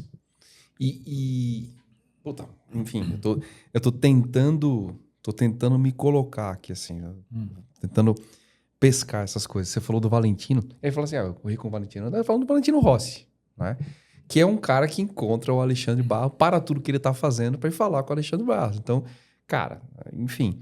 Mas quem foi aquele cara que você falou, cara, esse cara aqui era meu ídolo, era o meu mentor, o cara que me inspirou? Eu corri com 4 gerações de pilotos. Eu tive essa oportunidade na vida. Eu acho que muito poucas pessoas, ainda mais pilotos profissionais, que teve essa oportunidade. E eu tive. Eu corri com Ed Lawson, Randy Mamola, Kevin Schwantz, Wayne Gardner, Wayne Rainey. Depois a gente passa já para o pessoal mais do meu tamanho, que era Luca Cadalora, Alex Crivillier, Max Biaggi, Loris Capirossi, Sete Bernal, que são da minha idade. Aí depois vem Dani Pedrosa e companhia, e depois tem o Stoner, né? Stoner e Dani Pedrosa. Então, assim, foram muitos pilotos. Um piloto que me ensinou muito, 2, que eu tive muito aprendizado, foi o Ron Aslan. Quando eu entrei em primeiro ano na 500, era o último ano do Ron Aslan, era o acompanhante da equipe dele, era eu, ele e o Randy Mamola, na Cagiva. E ele me ensinou muito, apesar que eu ganhava dele. Mas ele principalmente a esposa dele, me adotaram como um filho, mais ou menos. E o Ron Aslan era desse tamanhozinho, hoje campeão britânico e tal. Eu conheci o Ron tinha 4 anos. O Leon, né? O filho é o Leon, o pai é o Ron.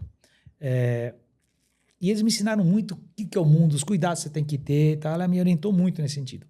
Mas a pessoa que me ensinou bastante, que eu fiquei correndo, também foi o Ed Lawson. O Ed Lawson, quando entrou na equipe, ele era 4 vezes campeão do mundo. E o Ed Lawson é um piloto que não se preocupava com carisma. Ele era um piloto muito técnico. E via na dele. Diferente do Kevin Schwantz e do Mamola, que eram mais shows, andavam bem, mas o Lawson era um piloto muito mais técnico, muito mais fechado na dele. Mas é um cara extremamente divertido no mundo dele. Quando você é amigo, ele era uma pessoa de poucos amigos. E eu tive 2 anos com ele, ficava muito tempo lá em Los Angeles com ele, que ele tinha casa lá. Ele veio algumas vezes, e muitas vezes ele me ensinou muito que é ser piloto. E era difícil andar com ele. Era difícil, um piloto muito técnico, que fazia para a moto. Então foi um aprendizado muito importante para mim na parte de desenvolvimento como piloto. E ele me alertava de algumas coisas também. Me chegou a me alertar de algumas coisas, dos cuidados que você tem que ter no mundo, enfim, assim, pessoas sérias, não pessoas sérias, como tem tudo na vida. E foi uma pessoa que me encorajou, professorou. Lógico que depois eu fui companheiro de equipe também do Kevin Schwantz. Mas o Kevin Schwantz, nossa, tem um respeito muito grande, mas o Kevin Schwantz, apesar de ser mais velho, quase 10 anos, era concorrente direto dele. Então a gente meio que se escondia. Eu lembro um treino, por exemplo, na Austrália, naquela época, os treinos não eram como é hoje, que é coletivo. Eram treinos individuais, né? Então a gente ia para o lugar e aí eu e ele só treinar a equipe Suzuki lá e ficava lá 3 dias em Phillip Island, na Austrália. Eu lembro desse dia em Phillip Island, a gente estava andando bem, aí ele foi lá bater o recorde da pista. Aí ele parou, eu fui lá, baixei um 10º recorde dele. Aí ele pegou, pôs o capacete, mandou pôr pneu, pum, mais 2 décimos. Aí eu peguei, pus outro pneu, pum, baixei mais um 10º dele. Aí ele já ia parar. Põe aí. Aí o Guerreiro, que era o chefe da equipe, quando ele saiu a última vez e bateu pela 3ª vez o recorde dele, né? Foram 1, 2, 3, 4, 5 vezes o recorde. Saia de pista. Aí eu ia pegar, parou e falou: para, Alex, não chega. Vocês vão não, para. Tá certo, né? Não tá valendo nada, fez ele parar. Mas ele tá com tempo. Não, você não vai sair mais. Chega. Acabou o treino. Acabou. Era o 3º dia já no treino. Chega. Ninguém vai sair. Tá bom o que vocês estão fazendo. Tá certo. Daqui a pouco estão se matando por nada, né? Guarda para quando tiver a corrida. Então era muito disputado, né? E foi um ano que me projetou muito no Mundial, ano de 93. Apesar de 90 ter entrado no Mundial, ficar 3 anos, que foram bons, 93 foi a Cagiva não era uma moto vencedora, vamos dizer assim, né? Equipe, né? E já a Suzuki era uma equipe de ponta, né? E quando eu entrei, e eu tive a oportunidade e ganhei a última corrida do ano, no meu primeiro ano na Suzuki, né? Que foi em Jarama, inclusivamente na pista que eu estreiei também, em Jarama. E onde a do Celso Santos também ganhou a primeira corrida dele e eu ganhei de 500. Então, assim, foi um marco bem bacana isso. Então, equipes, vamos fazer uma passagem assim. Cagiva. Você quer saber daqui? Equipe foi Cagiva, Suzuki, fábrica, né? Depois eu fiz Kanemoto, de equipe satélite. Kanemoto. Pileri, equipe privada. Gresini, foi como criamos a equipe Fausto Gresini, que é hoje. A gente foi criado em 97 comigo. Foi uma ligação que o Fausto fez lá em casa. Ele nem queria criar a equipe. E no final a gente acabou montando a equipe em 97. Aí veio a Gresini. Depois de Gresini foi Cito Pons. Sempre equipe satélite, né? Cito Pons. Então, Cito Pons foi 99, 2000, 2001, 2002. Que aí teve o West também, você lembra da Moto Preta. Aí eu fui para Yamaha, um ano. Equipe Tech 3, que hoje é a equipe do Pedro Acosta, vamos dizer assim. Naquela época era satélite Yamaha. Aí depois eu voltei, aí fui para a HRC Honda Oficial. Tá. E voltei para o Cito Pons em 2005. Acabei fazendo um ano depois em Superbike, um ano Mundial Superbike. Tá. E voltei para o Mundial na equipe Pramac, que a equipe Pramac hoje que era Ducati. Que aí lembro que nesse ano saiu de 1.000 para 800 cilindradas. Que é o regulamento que vai ser também em 2027, né? Que eles vão baixar a cilindrada. E naquele ano, de ano 2006 para 2007, eu entrei na equipe Pramac com moto nova, porque quando a moto era baixa cilindrada, era moto nova para todo mundo. Né? E qual que é a diferença? Foram várias equipes. Qual que é a diferença do equipe satélite para uma equipe Equipe oficial de fábrica e equipe de fábrica. Existe muita diferença. Você sempre vai estar um pé atrás em questão de desenvolvimento. Por exemplo, vamos falar do meu ano, 2007, que todas as motos eram 800. Então, só de 1.000 para 800, não tinha moto antiga. Era tudo motos de 2007. Tá. Fabricadas porque eram 800 cilindradas. Só que a eletrônica, que já fazia diferença nessa época, porque a eletrônica começou bastante em 2005, vai para frente. Né? Eu aprendi muito no manual, mas no final da minha carreira eu tive que saber lidar com a eletrônica. Em 2007, a equipe Ducati oficial, que era o Stoner e o Capirossi, eu e o Alex Hoffman da outra, da equipe satélite e equipe oficial. Por exemplo, eles sempre tinham pneu, a gente andava de Bridgestone, sempre tinha um pneu de composto que nós não tínhamos, sempre tinha um pneu a mais lá dentro, que nós não tínhamos na equipe satélite. E a eletrônica, sempre, a eletrônica você faz de imediato, você faz hoje, já lança agora, não tem espera, não precisa desenvolver nada, porque é software. E ele sempre tinha alguma coisa a mais. Então, para nós, era passado sempre coisas de 2, 3 corridas antigas. Ele passava, a equipe oficial só passa para a equipe satélite quando tem já outra coisa engatilhada. Outra coisa na mão. Então, assim, vou te passar o acerto. Pô, que legal. Aí já está com outro, que é melhor. Então, você está sempre um passo atrás, entendeu? Então, existe essa diferença que tanto de composto de pneu como de material, vamos dizer assim, nesse caso era eletrônica. Quando não tinha eletrônica, era peças de motocicleta, chassis, peças de motor, enfim, que fazia a outra moto ter um desenvolvimento melhor. A gente sabe desse jogo de equipes, que aí tem todo o jogo de patrocínio, cara, tem uma dança de cadeiras de piloto, isso é convencional, normal. Mas dessas equipes todas, qual foi aquela equipe que você falou assim, cara, essa eu tenho saudade, tinha aquele quê de família, aquela coisa que, puta, eu me sentia bem pra Gresini caramba. e Cito Aponso. É mesmo? As duas. Foram as duas equipes. Não são equipes oficiais, né? A Pramac também tinha um pouco disso, de sistema de familiar também. Acho que essas 3 equipes, gozado, eu não nomei nenhuma equipe oficial, né? Mas talvez as equipes oficiais eram mais frias. Tá. E quando você está em desvantagem, vamos dizer assim, você precisa de mais união. Talvez isso seja um pouco da parte humana. Uhum. A gente sabe que não tem o melhor material, mas a gente vai dar o nosso melhor. Vamos abraçar, a gente se une. Eu vou dar um exemplo para você. Eu sempre fui um piloto que eu cuidei muito da minha equipe, cuidava muito dos meus mecânicos. O que é esse cuidado? Apesar de ser um esporte individual, quando você vai para a pista é você, sozinho, você tem uma equipe enorme por trás te dando suporte, que é um número enorme. Do engenheiro lá atrás, da tia que limpa a oficina para deixar tudo limpo, até o chefe da equipe que você tem lá na ponta, de engenheiros, de mecânicos, engenheiros que ficam na base, que fazem as peças para poder trazer. Então, assim, é muito grande. A alimentação que você precisa ter no final de semana, que é o cozinheiro da equipe lá que te ajuda.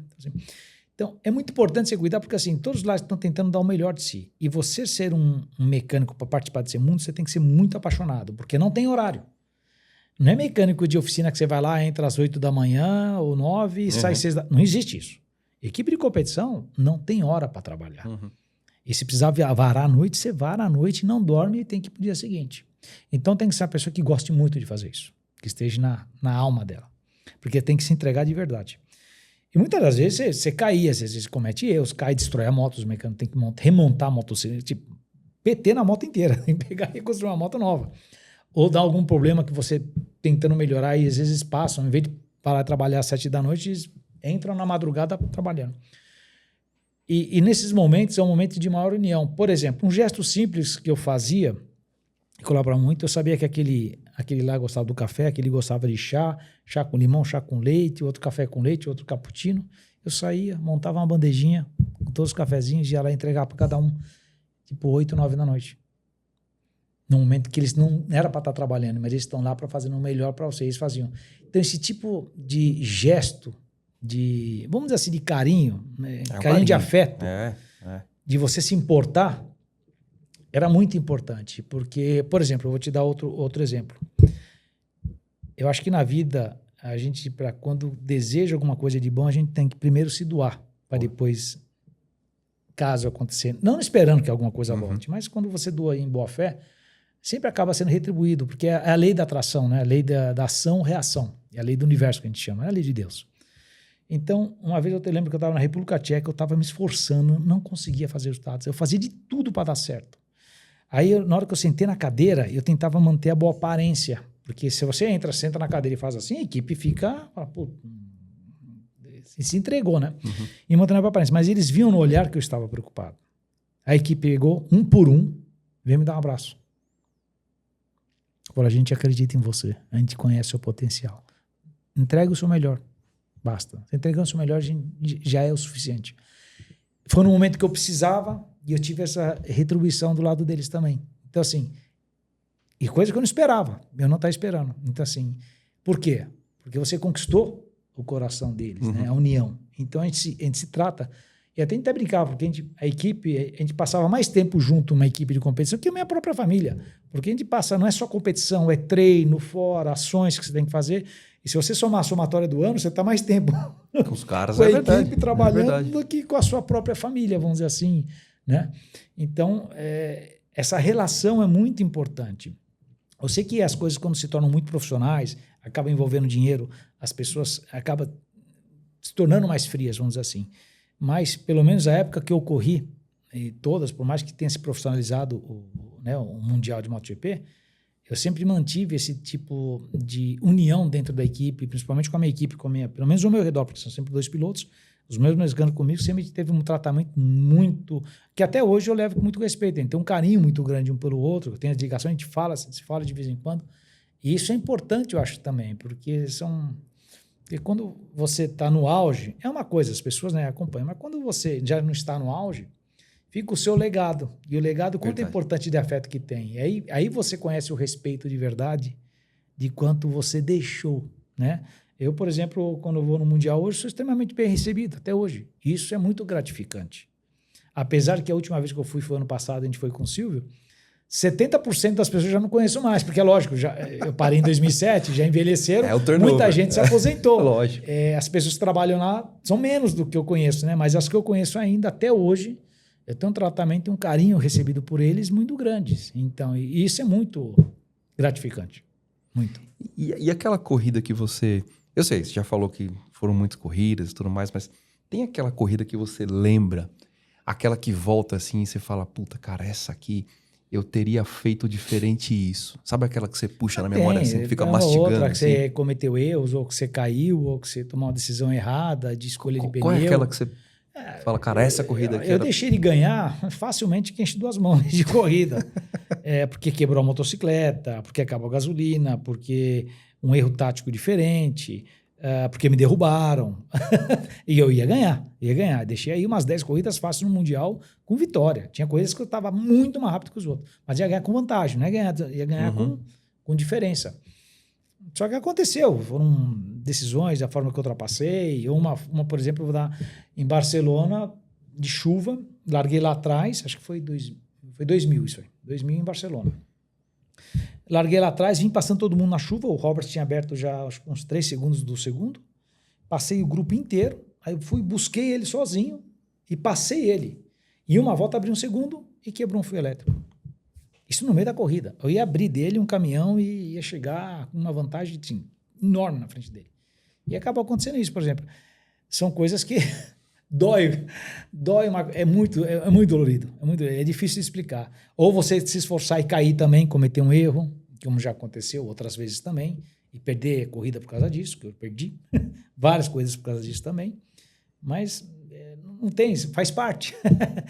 É fácil a gente olhar para trás, né, e corrigir os erros, mas não dá. A vida, você tem que viver o presente e saber se adaptar e que isso sirva de lição para frente, né? Para você, se é um erro, você não cometa o erro 2 vezes, né? Perfeito. Mas são aprendizados, são coisas que vai te fazer ficar mais maduro.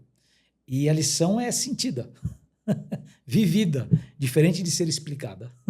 Aproveitando esse gancho, qual é a mágoa que você guarda, assim, no MotoGP? Aquilo que você fala, puta, devia ter feito, não fiz. Assim, tem alguma coisa que você começa a falar e fala, putz, cara, isso aqui me dói. Na vida, tem, por exemplo, relacionamento. Tem pessoas que você tem mais afinidade e outras menos. Faz parte, né? Claro. Tem pessoas que você não sente afinidade por uma e outras que você bate assim, tem afinidade. Independente, sim, fala, dou bem com essa pessoa, você vê que tem transparência. Outra, você vê que tem insinuações. Como tudo na vida. Então, isso faz parte. Então, de ser enganado, de ser não sei o quê, isso é doído. Mas isso vai deixar você mais atento para a próxima vez. Mas faz parte. Acho que faz parte da vida isso. Não é só esporte. Isso está no nosso cotidiano. Então, assim, não é mágoa. E no final, conforme a gente vai amadurecendo, está em aprendizado constante, né? Mas assim, eu com meus quase 54 anos, o que eu posso dizer antes eu dava muita importância a certas coisas, né? Que hoje eu aceito. Por quê? Porque as pessoas são como são. E eu acho que cada um, no final, a lei de Deus é a lei para todos. Independente se você acredita ou não, vai acontecer, porque toda ação provoca uma reação. Então, se você faz o bem, você colhe o bem. Se você faz o mal, você acaba colhendo o mal. Não tem jeito. Isso é lei. É lei. E para mim, eu tenho na minha fé que o bem sempre sobressai. Então, para mim é muito importante você estar sempre fazendo as coisas da forma certa, entendeu? É uma coisa que eu sempre procurei passar para as pessoas que eu ensinei, eu eduquei, tanto meus filhos como meus pilotos. Falei, seja sempre certo, honesto, mesmo que a verdade seja doída, mas é melhor isso do que você se plantar ou plantar uma semente falsa, alguma coisa. Boa. Entendeu? Viu? Como é que era o lance da preparação? Da preparação física e mental? Porque hoje, eu te falei, eu trouxe aqui o Eric e ele tava falando da preparação física. Eu falei, puta, cara, eu fiquei olhando assim, eu falei, Antigamente não tinha nada Então, disso. Como é que era? eu tive um preparador. Minha melhor parte física foi dos meus 30 aos 35. Eu tive um preparador físico também que me ajudou muito, que se tornou um amigo meu. E aí eu comecei a fazer trabalhos de concentração que eu nunca tinha feito. Mas como a concentração é aprender a respirar de forma certa, que isso existe mesmo, é entrar e você ter um foco maior, para você ter um foco melhor. Quanto maior o seu foco, e vocês verem, isso é muito de oriental também. Sim, trabalho de hiperfoco. De artes marciais também faz muito esse tipo de treinamento. E é nada mais do que isso. E aí tem formas de fazer, várias formas. Eu fazia ele me ensinou de uma forma. E a gente treinava no hotel, respiração, você focar, pensar, livrar sua mente. Até a minha mulher, até que ela fala assim, você não consegue fazer duas coisas ao mesmo tempo? Eu falei, Maria, se a minha mulher chama, Maria, eu treinei minha mente durante 20 anos para fazer justamente uma coisa só. Uma coisa de cada vez. Eu não consigo fazer duas. Não dá. Não insista que eu não consigo. Enquanto eu estou fazendo... Só que assim, eu faço bem feito. Cara, depois eu vou para outra. Eu falo isso. Isso é um pouco de homem já. Vez. É um pouco de homem. Mas eu ainda exercitei muito isso na vida. Por quê? Porque eu precisava ter o foco em cima daquilo que a gente faz. A gente anda numa velocidade alta, que a precisão é muito importante. A tomada de decisão de qualquer tipo de manobra, tanto de manobra para segurança ou para ser rápido, é muito tatum. Você larga, o cara vai, você vai falar, vou largar e vou entrar ali naquela cruz que eu vou passar por dentro. Aí larga, esse cara faz assim, mudou toda a estratégia e já tem que tomar. É assim, não é pensando aqui. O tempo que a gente já falou já foi a curva. Então, assim, são tomadas de decisões muito rápidas. E essas tomadas de decisões, você tem que estar muito lúcido, bem oxigenado o cérebro, né? Falando da parte metabólica. Quanto maior a oxigenação do seu cérebro, mais pronto e atento você está para tomadas de decisões. Então, uma boa preparação física de aeróbica é importante. O aeróbico é extremamente base para isso. É lógico que a musculação, resistência, cada um tem um tipo de dificuldade. Você tem que ter a resistência muscular suficiente para aguentar, né, o impacto de desaceleração e aceleração da motocicleta, porque o piloto de moto fica muito com o corpo exposto, então fica muito forças no braço, né, na perna também para fazer o trabalho de você fazer o contrapeso para dar gripe também tem que fazer. A oxigenação é importante porque, por exemplo, uma vez, em Mugello, eu percebia, eu já estava com o meu preparador, eu parava de treinar cansado com falta de ar. Né? Eu falei, o que está acontecendo técnico, comigo? É uma pista técnica. Mugello. Aí eu estava fazendo a apneia na reta. E eu não estava percebendo. Eu entrava na reta com tanto foco que eu não respirava. Aí chegando um pouco, você estava... Aí ele falou assim, cara, você não está respirando. Eu falei, nossa, é verdade. Por isso que eu estou cansando tanto. E eu não percebi. E aí a gente pôs uma cor na placa, a gente determinou, né? A gente fez uma memorização mental, que toda vez que eu olhasse aquela cor, instintivamente meu corpo já sabia que tinha que respirar. Eu não precisava nem pensar. Mas você faz um treino para isso. Né? Um treino com cores, por exemplo. Pode ser um treino com figuras, com números. Você pode treinar o cérebro de várias formas. Nesse caso, a gente fez com cores. Né? E aí a gente, por exemplo... Tem até uma história engraçada que eu nunca falei. E até hoje o pessoal não sabe que o negócio... Nunca ninguém usou cor nas placas. É sempre números, tal, mais, menos, não sei o quê, posição e tal. E aí como a gente criou uma bola de várias cores e algumas placas com cores únicas. E cada cor me fazia acionar. Só que eu treinei, a gente fez um trabalho mental para memorizar o cérebro. Quando eu enxergasse o amarelo, eu tinha que atacar. Quando eu enxergasse o branco, eu tinha que manter o ritmo. Quando eu enxergasse, eu não sei, o verde, era para desacelerar, abaixar um pouco o ritmo. Ou quando eu olhava o branco, eu tinha que respirar. Por exemplo, né? São ordens, né? Que você gatilhos. Gatilhos. E você treina atualmente para isso. Aí você tem um preparo, faz uma mente e tal, cada um busca depois, mas faz o preparo. E aí quando você bate, não precisa pensar, é instintivo do próprio cérebro, porque você está treinando isso. É que nem um músculo que você faz na academia, é a mesma coisa. E aí a gente começou a usar essas cores. E aí eu lembro que em Mugello, nesse ano em Mugello, que me deu a falta de ar, a gente estava com essas cores prontas, né? A gente fez só a cor para respirar. Aí ele pôs a cor que eu tinha que acelerar, que foi na tomada de tempo, e fiz a pole.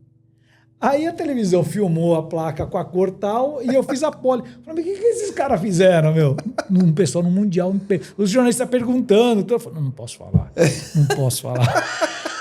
Não posso, é segredo, não posso falar. E aí a curiosidade é dura, mata, né? E teve esse fato, acho que foi em 2000 isso, 2000. Imagina os caras assim. Escrevendo alguma coisa. Tipo assim, nunca tinha ninguém usado cores. E a própria equipe não sabia, porque era uma coisa minha do meu preparador. Meu preparador nessa época trabalhou, a gente acabou ficando muito amigo, ele me acompanhava. E realmente os meus... por exemplo, uma das coisas que acontece quando você corre, você viaja muito. e às vezes com fusos horários diferentes e climas diferentes. E você tem um desgaste físico, porque competir de motocicleta é um desgaste muito grande. Então, você ficar resfriado, acontecia muito. Você viaja uma semana para cá, uma semana para lá, uma semana para lá, chega uma hora que o corpo desanda. Se você tiver um mau sono ou uma alimentação que não foi muito bem, dá uma baixa, pega um resfriado.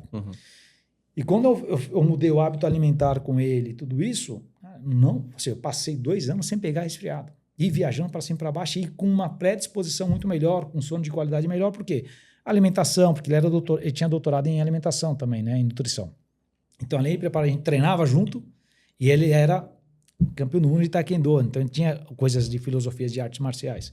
Então, me ajudou muito em muitos aspectos. E acabou tendo uma sinergia muito grande entre ele. Acabamos ficando...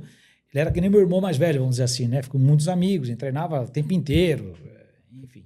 E isso foi muito bom. Foi a minha melhor época, por exemplo, da parte física. Mas foi muito engraçado esse de Mugello, que no final foi uma coisa que a gente fez para nós.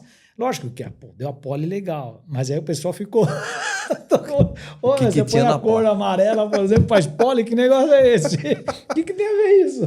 O que você fez aí? E a equipe não sabia, só sabia eu e ele. E eu falei assim, olha, a equipe, o Rodolfo vai daqui, quando ele falar para pôr essas cores, por favor, vocês ponham, tá bom? Eu só dei a ordem, porque senão o cara chega qualquer um lá e fala, tá louco? Você põe, então tudo bem, Alex, é pra você, então tá bom. Ele fala, põe a cor tal. Tá, pá! O que você fez, louco? Que negócio é com amarelo, o cara baixa lá o meio segundo do tempo, pô. E ritual, superstição, você tinha alguma coisa assim na corrida? Tipo aquela cueca, não, a cueca de ouro? Nada. A única coisa a minha fé fica em Jesus e em Deus. Essa é a minha fé maior. Eu acho que tudo depende disso. Eu sou grato a eles por me dar a oportunidade, porque eu sempre, quando a gente pede, de certa forma, a gente pede proteção, pede que nada de mal aconteça com ninguém, que possa o final de semana ser agradável para todos, né? E que se caso alguém se machucar, que você tome conta dele, né? Que não seja nada grave, que ampare as pessoas que estão do lado dele também. Eu pedia mais essas coisas assim, mas não... Negócio de... Tem piloto que tem isso, que às vezes, sei lá, uma meia, ou sei lá, ou o Valentino, aquele ritual que ele faz, que debaixo da moto, não sei o que, tal, faz tudo aquilo lá, que é mania, mas eu não tinha nenhum. Minha fé era mais isso. E a gente fazia isso, que era um treino, na verdade, era um treino físico para poder melhorar opcionalmente mais a sua qualidade em cima da motocicleta. Porque você estando bem preparado fisicamente é muito importante. Eu tive corridas que, quando eu não tinha esse nível de preparo, eu já corri com 43 graus, no Catar, na própria Itália, na Espanha, e se você não tiver uma boa preparação quando está esse calor... Assim, o sol chegar aqui, o capacete tá pelando aqui assim. Você tá na frente, né? Você pode desmaiar. E você perde todo o reflexo. Você perde a oxigenação do cérebro, você perde seu reflexo, tudo fica mais lento e mais perigoso ainda, né? Porque suas tomadas de decisões são lentas. Então, a parte de preparação física é extremamente importante para atletas de alto rendimento. Senão você morre, né? Não tem jeito. Então, você não pode, por exemplo, no nosso contrato, nós tínhamos uma cláusula que, se caso a equipe entendesse que você não estava com uma boa preparação, ela podia fazer a avaliação física em você. Por exemplo, o teste cardiovascular que a gente faz com aquela mascarinha, né, para você ver a capacidade pulmonar, de oxigenação, seu VO2, eu fazia todo ano. Todo ano para quê? Porque eu tinha que estar dentro do mínimo necessário para poder ser piloto. Então, lógico que a gente sempre tentava se superar. Então, a nossa preparação... Eu só entendi a importância do físico tanto quanto era importante, não é que eu não fazia ginástica, mas dos 30 aos 35, o meu físico era assim, eu acabava a corrida, se precisasse largar de novo, eu largava, de tão bem que eu estava. Mas eu só consegui chegar nesse nível com esse preparador, porque teve a sinergia do encontro, a gente treinava junto e acabou, assim, já fazia o treino, o meu treino melhorou muito mais com a parte da alimentação também. Sensacional. Deixa eu falar uma coisa, como é que você vê o futuro do motociclismo do Brasil? Olhando agora com essas... Competição? Você tá olhando essas diferenças.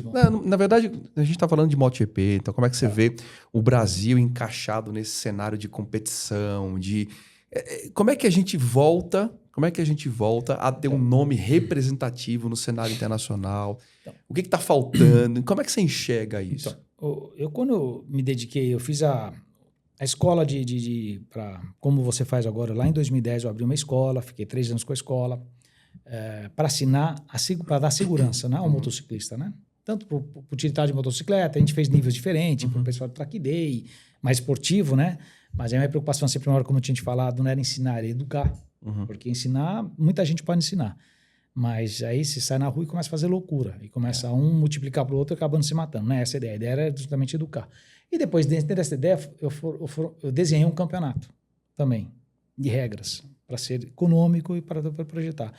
Depois também saí desse campeonato, criei, o campeonato continuou e montei uma equipe. Eu falei, cara, eu preciso fazer uma coisa que eu quero fazer com pilotos jovens. Só que quando você apresenta um projeto, você tem que começar de cima para baixo. Por quê?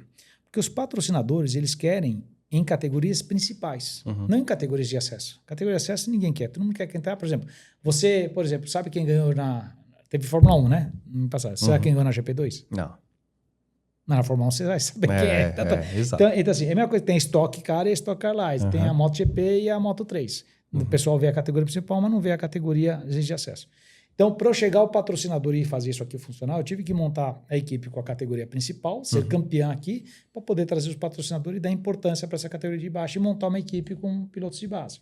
Porque é de lá que você vai garimpar uma série de coisas. Então, assim, por que a Espanha é tão na frente dos outros países em campeonato para motocicleta, né? E tem tantos pilotos? Porque na minha época eles desenvolveram um campeonato de base que chamava Critérios na Moto, que hoje mudou o nome, que é Red Bull Cup hoje, que tem a categoria de acesso lá dentro. Eu comecei com esse trabalho lá atrás, em 2013, montar a categoria de base, sozinho. Hoje o Alan Douglas é um dos caras aqui que faz a Copa Yamaha R3 também, enfim, tem outros. E desse nicho que a gente criou, desse projeto, que não era só criar o piloto aqui no Brasil, era também prosperar lá para fora. Não adianta você fazer ele aqui, tá bom, e ganhou, é bom. E agora? Como é que ele vai lá para fora? Custo, tudo, não sei o quê. Então a gente desenhou um projeto com a Estrela Galícia na época, que era daqui até chegar no Mundial, certinho. E já estava com essa base montada. E a gente montou isso. Dos 10 pilotos que a gente fez em 8 anos, 5 foram para o Mundial. E nada se desperdiça desse projeto, porque, lógico, você não vai conseguir fazer todos os pilotos chegarem lá, né? Porque são gentes diferentes. Mas os que não chegarem vão ser melhores do que os pilotos atuais hoje no Brasil. E vão ser os próximos campeões daqui. E vai dar referência para outros pilotos que começarem. Então, tudo que você faz é aproveitado, nada se descarta ali. Lógico que uns vão ficar mais felizes e outros vão ficar mais frustrados por não ter ido, vamos dizer assim. Mas hoje tem um piloto lá que chama Diogo Moreira, talvez você não conheça, é um dos pilotos que fez parte desse projeto, começou com 10 anos na nossa mão, ele fazia motocross na época. Ele teve dentro desse projeto durante 6, 7 anos, a gente fez 2 anos no Brasil com ele, depois ele foi amadurecendo. Ele está na categoria Moto 2, o pessoal que acompanha conhece ele já fez 2 anos de Moto 3, ele ganhou corrida ano passado. Esse ano ele está estreando na categoria Moto 2, já quase fez pódio nas últimas 2 corridas, no primeiro ano dele. É um piloto que tem tem talento, tem dedicação, é um piloto que está aí e que, para chegar na MotoGP e ser próximo de tentar brigar pelo título, tem todos os ingredientes. Vai acontecer, não vai acontecer? Depende dele, da dedicação dele e que ele não saia do caminho. Hoje eu não estou mais com ele, já faz alguns anos, mas ele lá está tocando a vida e está se dedicando. É um menino que eu gosto muito dele, porque a forma de ele ser, a forma dedicada, a forma de ele saber superar as dificuldades, tudo isso foi testado. Uma coisa que eu ensinava muito, por exemplo, dentro da minha equipe, eu não permitia palavrão entre os meninos, que os meninos eram de 8 até 12, 14 anos. Palavrão e gíria. Nunca permiti, porque assim, na hora que você cria um piloto, não é só ensinamento técnico, mas o ensinamento disciplinar dele, educacional que eu falo. Por exemplo, eu não deixava os pais ir lá, por exemplo, macacão, capacete. Você tem que ter carinho pelas tuas coisas. A mãe vai lá, não, você não vai fazer nada, quem vai fazer é ele. Eu proibi os pais de entrar, por quê? Porque o piloto tinha que ter autonomia e o cuidado. Eu falo, você quer fazer isso, você tem que ter o cuidado seu. Pelo menos, quando você acabar, limpar teu macacão, limpar as viseiras do capacete, pôr seu capacete em ordem, estudar a pista. Eu ponho as câmeras na motocicleta para eles avaliarem que estavam fazendo bem feito, fazer toda a memoração de pista antes de você sair, para você estar bem memorizado. Porque é que nem treino físico de músculo. Eu falo, o músculo que a gente faz aqui, que a gente faz para o músculo de corpo, o cérebro é igual. Se você ficar memorizando a pista, o tempo acontece. Tá? Isso é outro exercício que a gente faz de memorização, para ajudar. Então, eu educava eles fazendo tudo isso. E eu espero que eles, hoje, que eu não estou mais acompanhando, continuem com essa educação, porque isso é o que faz prosperar, de verdade. É lógico que depois vai ter outros que vão ser mais dedicados e outros menos. Mas todo esporte, qualquer tipo de esporte de atividade, ela só se prospera se tiverem gentes interessadas em ajudarem a prosperar as categorias de base. Qualquer tipo de atividade que você faça.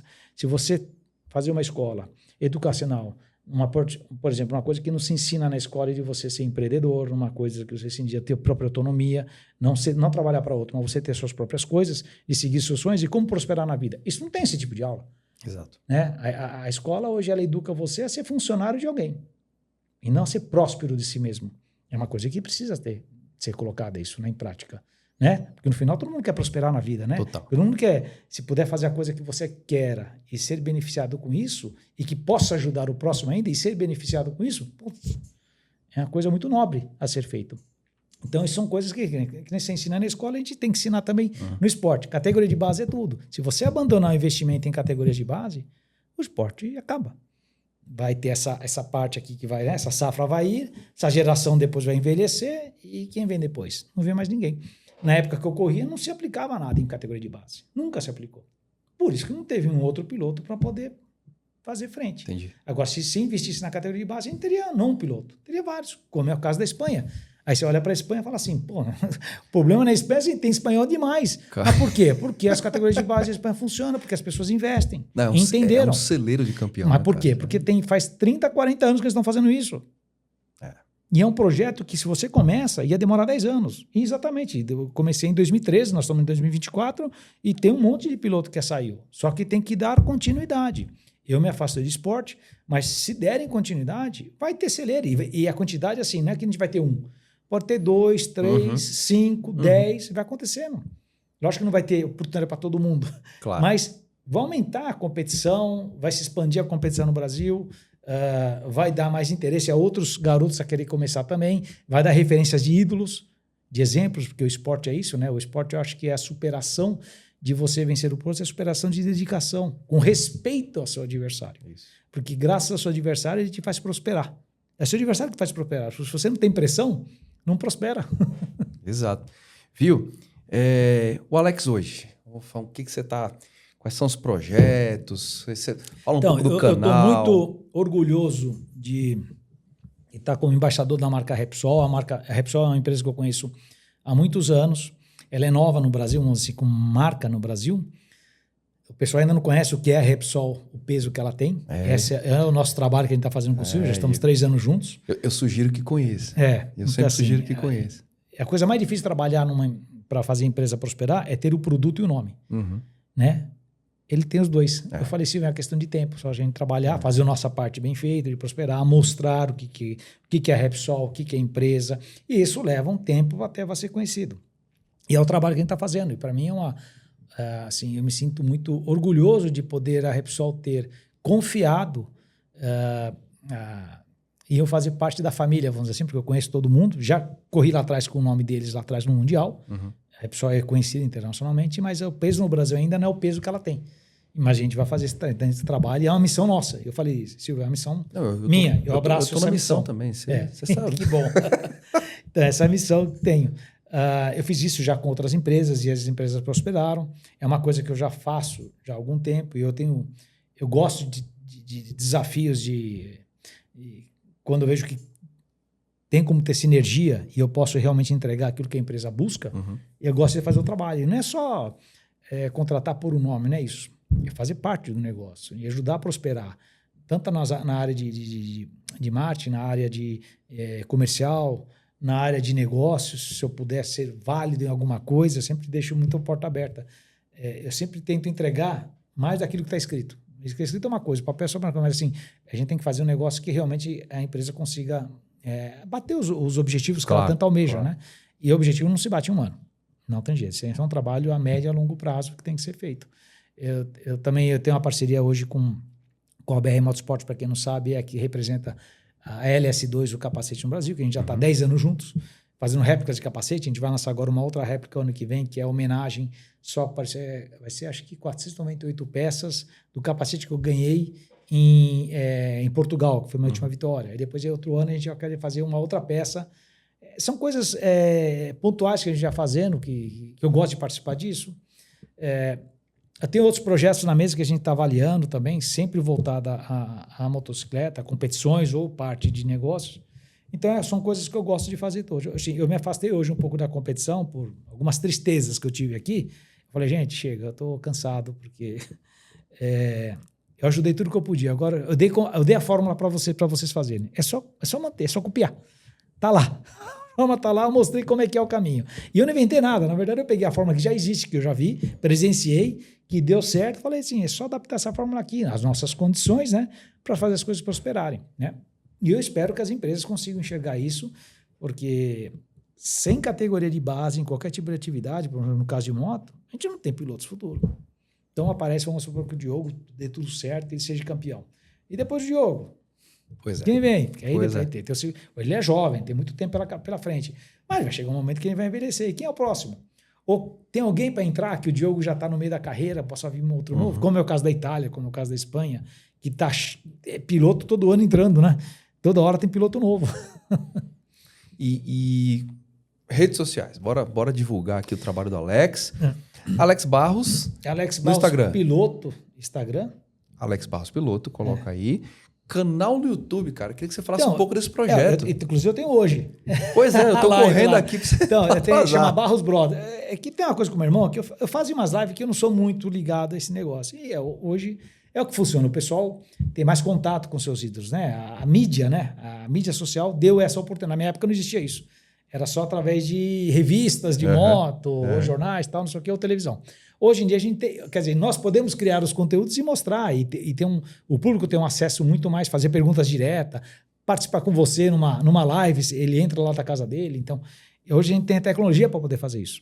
Então, a gente criou esse canal já faz, acho que uns 3 meses. Chama Barros Brothers, sempre voltado mais para falar de competições, de corrida, de motocicleta. A gente traz alguns convidados. É muito novo o canal ainda. Acho que tem mil e poucas pessoas só inscritas lá. Bora coloca aqui embaixo. Barros Brothers. Barros Brothers. Essa, no YouTube, eu falei assim, e aí a gente deu alguns prêmios lá dentro, tá? Já demos boné, já demos camiseta, produtos da Repsol e tal. E eu falei assim, qual é o primeiro prêmio do YouTube? Né? Ele falou, 100 mil pessoas, né? Acho que é a primeira plaquinha aqui. Então tá bom, então falta muito. Falei, quando der 100 mil, eu vou dar 5 prêmios, prêmio bom. Prêmio bom. Falei, mas para até lá, um dos bons era outubro agora. Se caso acontecesse antes de outubro, eu daria, mas não vai acontecer. A não ser que você faz bomba aí, chega lá em casa, deu 100 mil, né? Que não é impossível, né? Porque não, social é muito rápido. Cara, tudo é possível. Mas assim, a gente dá prêmios e tal, a gente fala muito sobre competição, principalmente de MotoGP e de Superbike. Depois a gente fala algumas regras. Meu irmão tem algumas coisas. Meu irmão, ele é envolvido com... Ele já está no Band Sport ali no programa Supermotor há 30 anos, 25 anos falando sobre Superbike. Então, o meu irmão procura muito mais. Eu sou muito mais técnico, eu entendo mais a parte técnica, eu olho o piloto, não sei o quê. E eu tenho acesso aos pilotos. Às vezes a gente conversa. Então, eu sei que é aquilo que está acontecendo. E o pessoal que gosta de competição, que quer saber, ele fez isso, fez outro, não sei o quê, a gente vai lá e explica. E às vezes cria umas polêmicas no bom sentido. Fala assim, aquela ultrapassagem que o Marcos fez, tá certo. Aí tem o cara que torce pro Valentino, que aí bate no Marcos. Aí tem o cara que torce pro Marcos e fala, não, ele tá... É torcida de futebol, né, que a gente fala. Aí é torcida. E a gente tenta fazer análise fria. Falar, pessoal, vamos deixar o coração de lado, vamos ser vídeos. O regulamento é assim, assim, assim, funciona assim, assim, assim. Então tá dentro do direito, tá certo. Se amanhã o regulamento mudar, é lógico que ele tem que trabalhar ali dentro das regras, é normal. E outra, o importante é você não ter má índole, né? Importante, porque o esporte justamente ele preza isso, né? Quando você tem o trabalho de má fé, aí já faz fora totalmente das... Aí eu critico, até eu falo. E a gente fala muitas verdades, assim, não? A gente não é um programa que é político, não, ali é para falar realmente, para falar o que está acontecendo, e a gente deixa as pessoas participarem. Boa. E tudo que a gente faz no canal, que acho que é importante, o pessoal toma cuidado de fazer isso, vocês acham que é legal ou não? Aí faz lá enquete, não sei o quê, e né, o pessoal, queremos fazer isso, queremos fazer. Por exemplo, estava com a ideia de trazer pilotos para conversar, mas se eu trazer amanhã o Valentino ou o Márcio para conversar. O problema é que eles falam italiano. Aí vocês não vão entender, né? Não dá para fazer, porque é ao vivo, né? Aí não dá para fazer ao vivo. Aí como é que vocês vão fazer a pergunta? Ou se vocês não entender nada, vocês vão ficar boiando. Então vamos fazer gravado. Se a gente for jogar de gravado, não dá para participar do chat. Então vamos abrir uma caixinha de perguntas. Você acha legal? Então a gente faz uma semana antes, vocês mandam todas as perguntas e a gente faz gravado. Até porque o horário é ingrato também para a Europa, né? Que 7 da noite que a gente faz é meia-noite lá para eles. E aí faz as perguntas para eles. Depois põe lá a tradução, né? A legenda lá e eles acompanham. Então é um canal mais voltado para esse tipo de mais para atividade esportiva, vamos dizer assim, mas é o pessoal que gosta de competição. Tá no Instagram, o Barros Brothers? Não, Precisa no Instagram colocar, não. cara. A gente só tem o canal. E aí eu uso o meu Instagram, que é Alex Barros Piloto. Não, tem o precisa Instagram do colocar, César. cara. Eu vou ter que fazer também. Não, Eu sou muito ruim nessas coisas. Não, Eu sou bom para falar. Ó, já coloque na cabeça aí que a gente vai colocar o canal do Instagram. Já vai marcando aí Barros Brothers. Mas não vale botar lá Barros Brothers pra zoar aqui o negócio. Aí alguém põe e fala assim, pronto, é meu. Não, vamos colocar logo. Fiz o canal eu. Então tá bom, fica você com o canal, pô. Viu? Pra gente finalizar isso aqui, cara, esse papo, eu queria que você desse aquele conselho pros jovens pilotos que estão começando difícil agora. Dar conselho. Não, mas tudo bem. O que eu posso falar é... Dá uma fórmula, dar alguma coisa. Tudo que eu falei aqui são experiências de vida e que para algumas pessoas pode fazer sentido, para outras não, porque a gente não é dono da verdade. Claro. Então, eu posso falar o que eu fiz, os acertos que a gente faz na vida e os erros, né? Para não falar, os erros, não vai por aqui que aqui dói, por aqui é melhor. É isso. Eu acho que tudo na vida, pelo menos é o que eu sigo, que é a educação que meus pais me deram de ser verdadeiro, de ser verdadeiro sempre.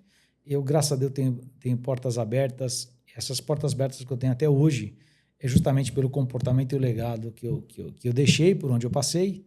Então, eu acho que isso é a coisa mais válida que tem, né? De você sempre ser transparente e sempre ser verdadeiro na tudo aquilo que você faz nas decisões, independente do negócio que você queira fazer.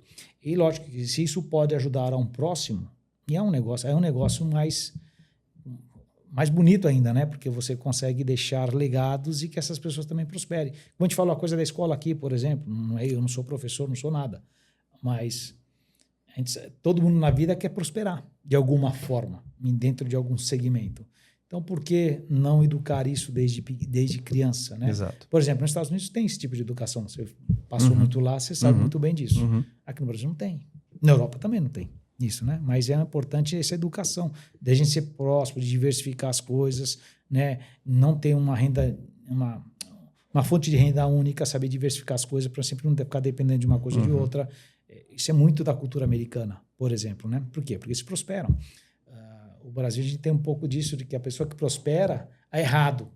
Não, todo mundo quer prosperar na vida, todo mundo quer ter sua independência. Quem não pode, assim, quem não sonha como pai de família, você poder dar mais conforto à sua família. Conforto no que eu falo, não estou falando em luxo, mas tem uma escola pública, ensinamento público nosso, infelizmente, não funciona. Então, tem que buscar uma escola particular. Hospitais públicos também é perigoso. Aí você quer ter um plano de saúde. Eu estou falando de necessidades mais básicas, assim, de poder ter uma moradia, um teto nesse frio que possa estar com cobertor. Enfim, mais essa base para quê? Para as pessoas terem o mínimo da... É que assim, eu tive já na África, tive em alguns lugares no Nordeste do Brasil, eu já presenciei certas coisas que não é humana. Infelizmente, o mundo tem muita coisa errada ainda. Peraí que tá chegando um negócio aqui, calma aí. Tô empurrando aqui.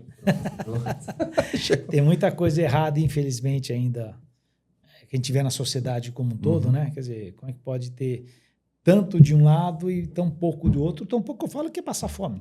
Pessoas morrem.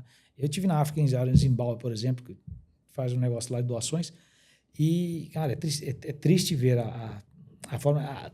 Assim, e quando você vê essa pobreza extrema que eu estou te falando, as pessoas precisam de tão pouco para poderem prosperar. Às vezes é tão pouco, né?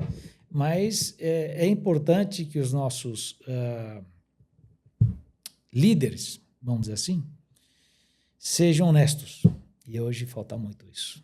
Infelizmente, é muito difícil. O mundo está... Não é briga nem de lá ou de cá. É o bem contra o mal. A gente veja o bem contra o mal. Eu não quero entrar nisso porque é uma coisa muito polêmica. É uma pauta polêmica. É uma pauta muito polêmica, mas assim, cara... Tudo, eu sou assim, desde que você faça alguma coisa que ajude ao próximo, é bem feito. Não, independente da decisão. Assim, eu estou fazendo uma coisa que eu vou deixar... E outra coisa que eu tento guardar para mim, que foi um senhor uma vez que falou assim, Alex, sabe qual é a coisa mais importante que a gente tem na vida? Uma das coisas, né?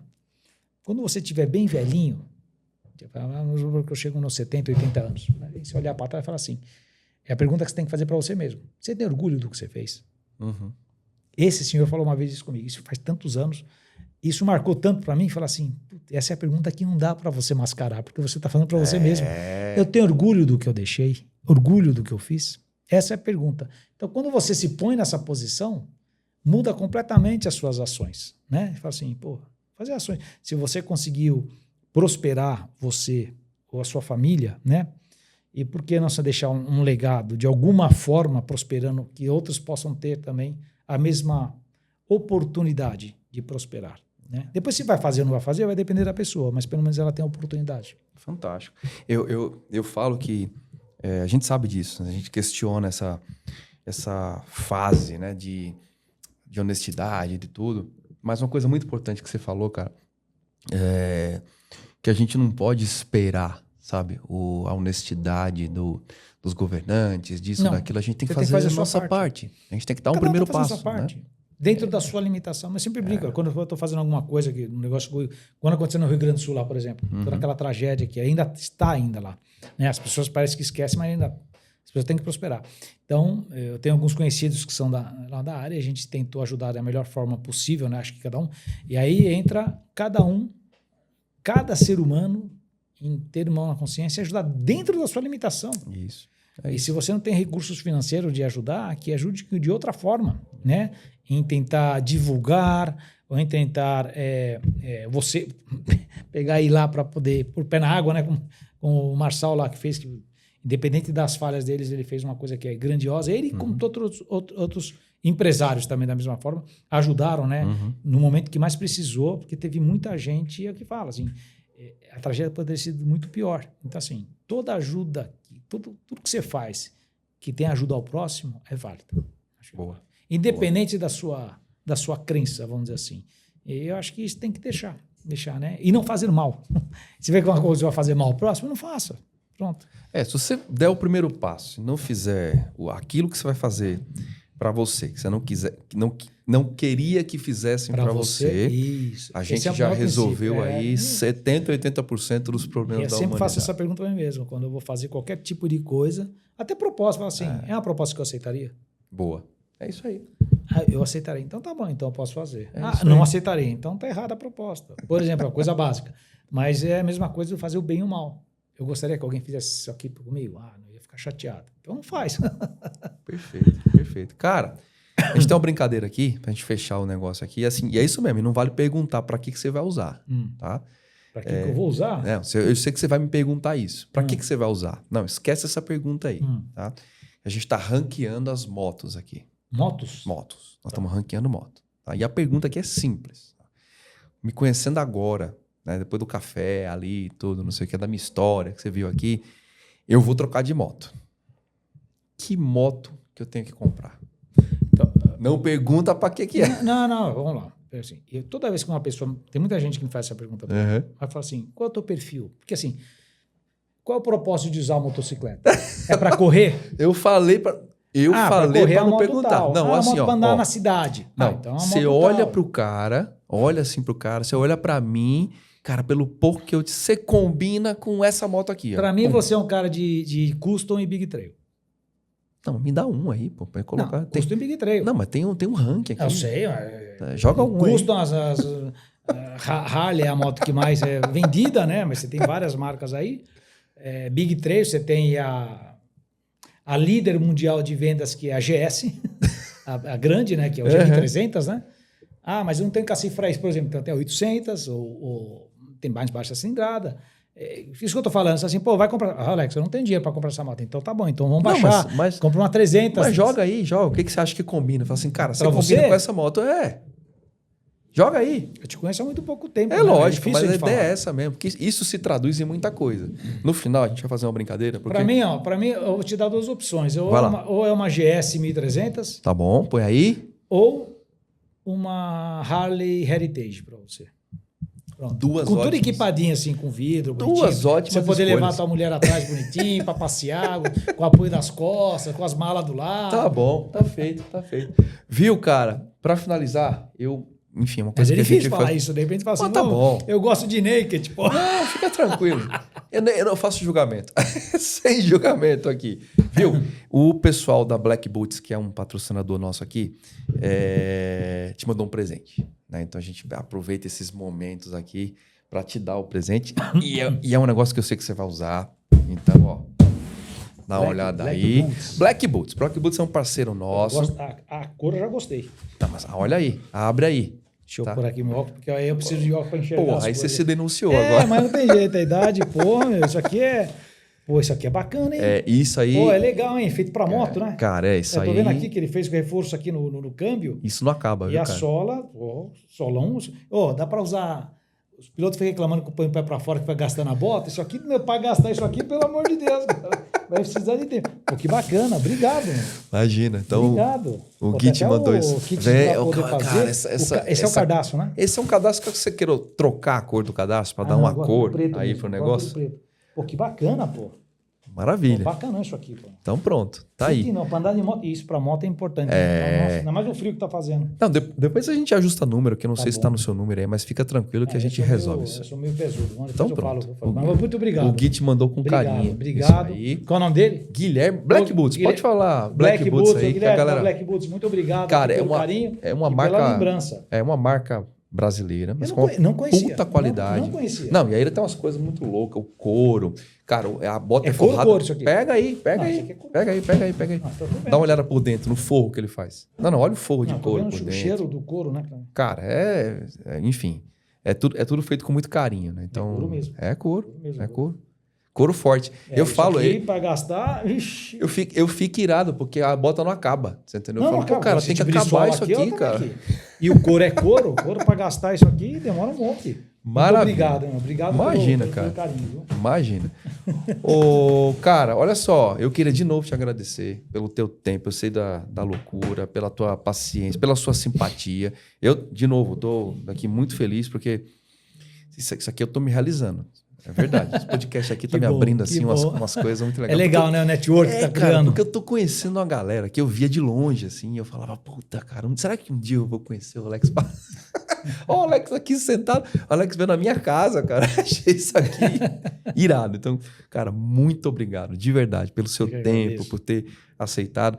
Eu quero te dizer de coração que você é fonte de inspiração para muita gente. Muita gente que corre, muita gente que não corre, muita gente que curte o motociclismo de maneira direta, muita gente que não anda de moto, mas que vê num brasileiro erguendo o Brasil, que, cara, você ergueu o nome do Brasil, é uma categoria que a gente não tinha, você continua levando essa bandeira por aí, então assim, a gente tem que reverenciar quem faz história, e o brasileiro é o brasileiro que mora na Coitadolândia, ele não curte história, você entendeu? Ele é um cara que ele esquece muito rápido, cara, então uma das funções aqui é a gente perpetuar essa história. Então, Obrigado.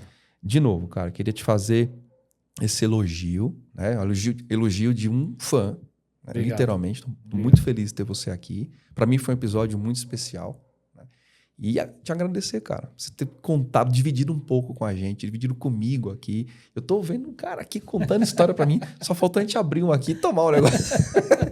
Mas, cara, Não bebo, até hoje não bebo. eu também, Eu eu falo aprendi a assim, não mano. beber, não tem jeito. Eu tô muito feliz. Obrigado novamente. Eu que agradeço. Eu fico muito feliz também Imagina. pelo carinho que você tratou desde o primeiro momento aqui, a forma que você recebeu, toda a tua família, e a forma como você conduz tudo, né? A sua dedicação, eu vi ali os diplomas que você mostrou, a sua história, numa pessoa que impõe fazendo uma coisa que gosta, né? Falando, não, vai por aqui, mas eu quero mandar minha vida por aqui. Se esforçou para isso, né? Montou lá tudo certinho, e parabéns pelo teu sucesso. Viu? Imagina. Bom, eu que te agradeço. Valeu. Então, cara, ó, seja sempre Obrigado, bem-vindo. obrigado. A casa é sua a hora que você quiser. Obrigado. Tá bom? Bom, eu não preciso falar nada, né? Que esse episódio para lá de especial gera uma emoção. Emoção, o nome já diz, é movimento. Né? É de mover o sentimento, né, cara? Que me traz um movimento que eu lembro de te ver na televisão, eu lembro de momentos, aqueles momentos que eu vi, o que estava acontecendo com a minha vida. Então, cara, é uma emoção. Então, assim, eu espero que você tenha sentido isso aqui, até com a fala do Alex e, cara, com a minha cara de bobo aqui, que fiquei entrevistando o Alex aqui. Mas eu espero que você tenha gostado. E é isso aí. Acompanha aí. Até o próximo podcast. Vamos embora aqui que eu vou tomar mais um café com ele. Vocês vão parar aí, mas eu vou continuar falando com o cara aqui. Tá bom? Vamos embora. Até o próximo. Dá tchau pra galera aí, Valeu, Alex. pessoal. Obrigado. Abençoada semana para todos. Boa. Vamos nessa então. Um abraço.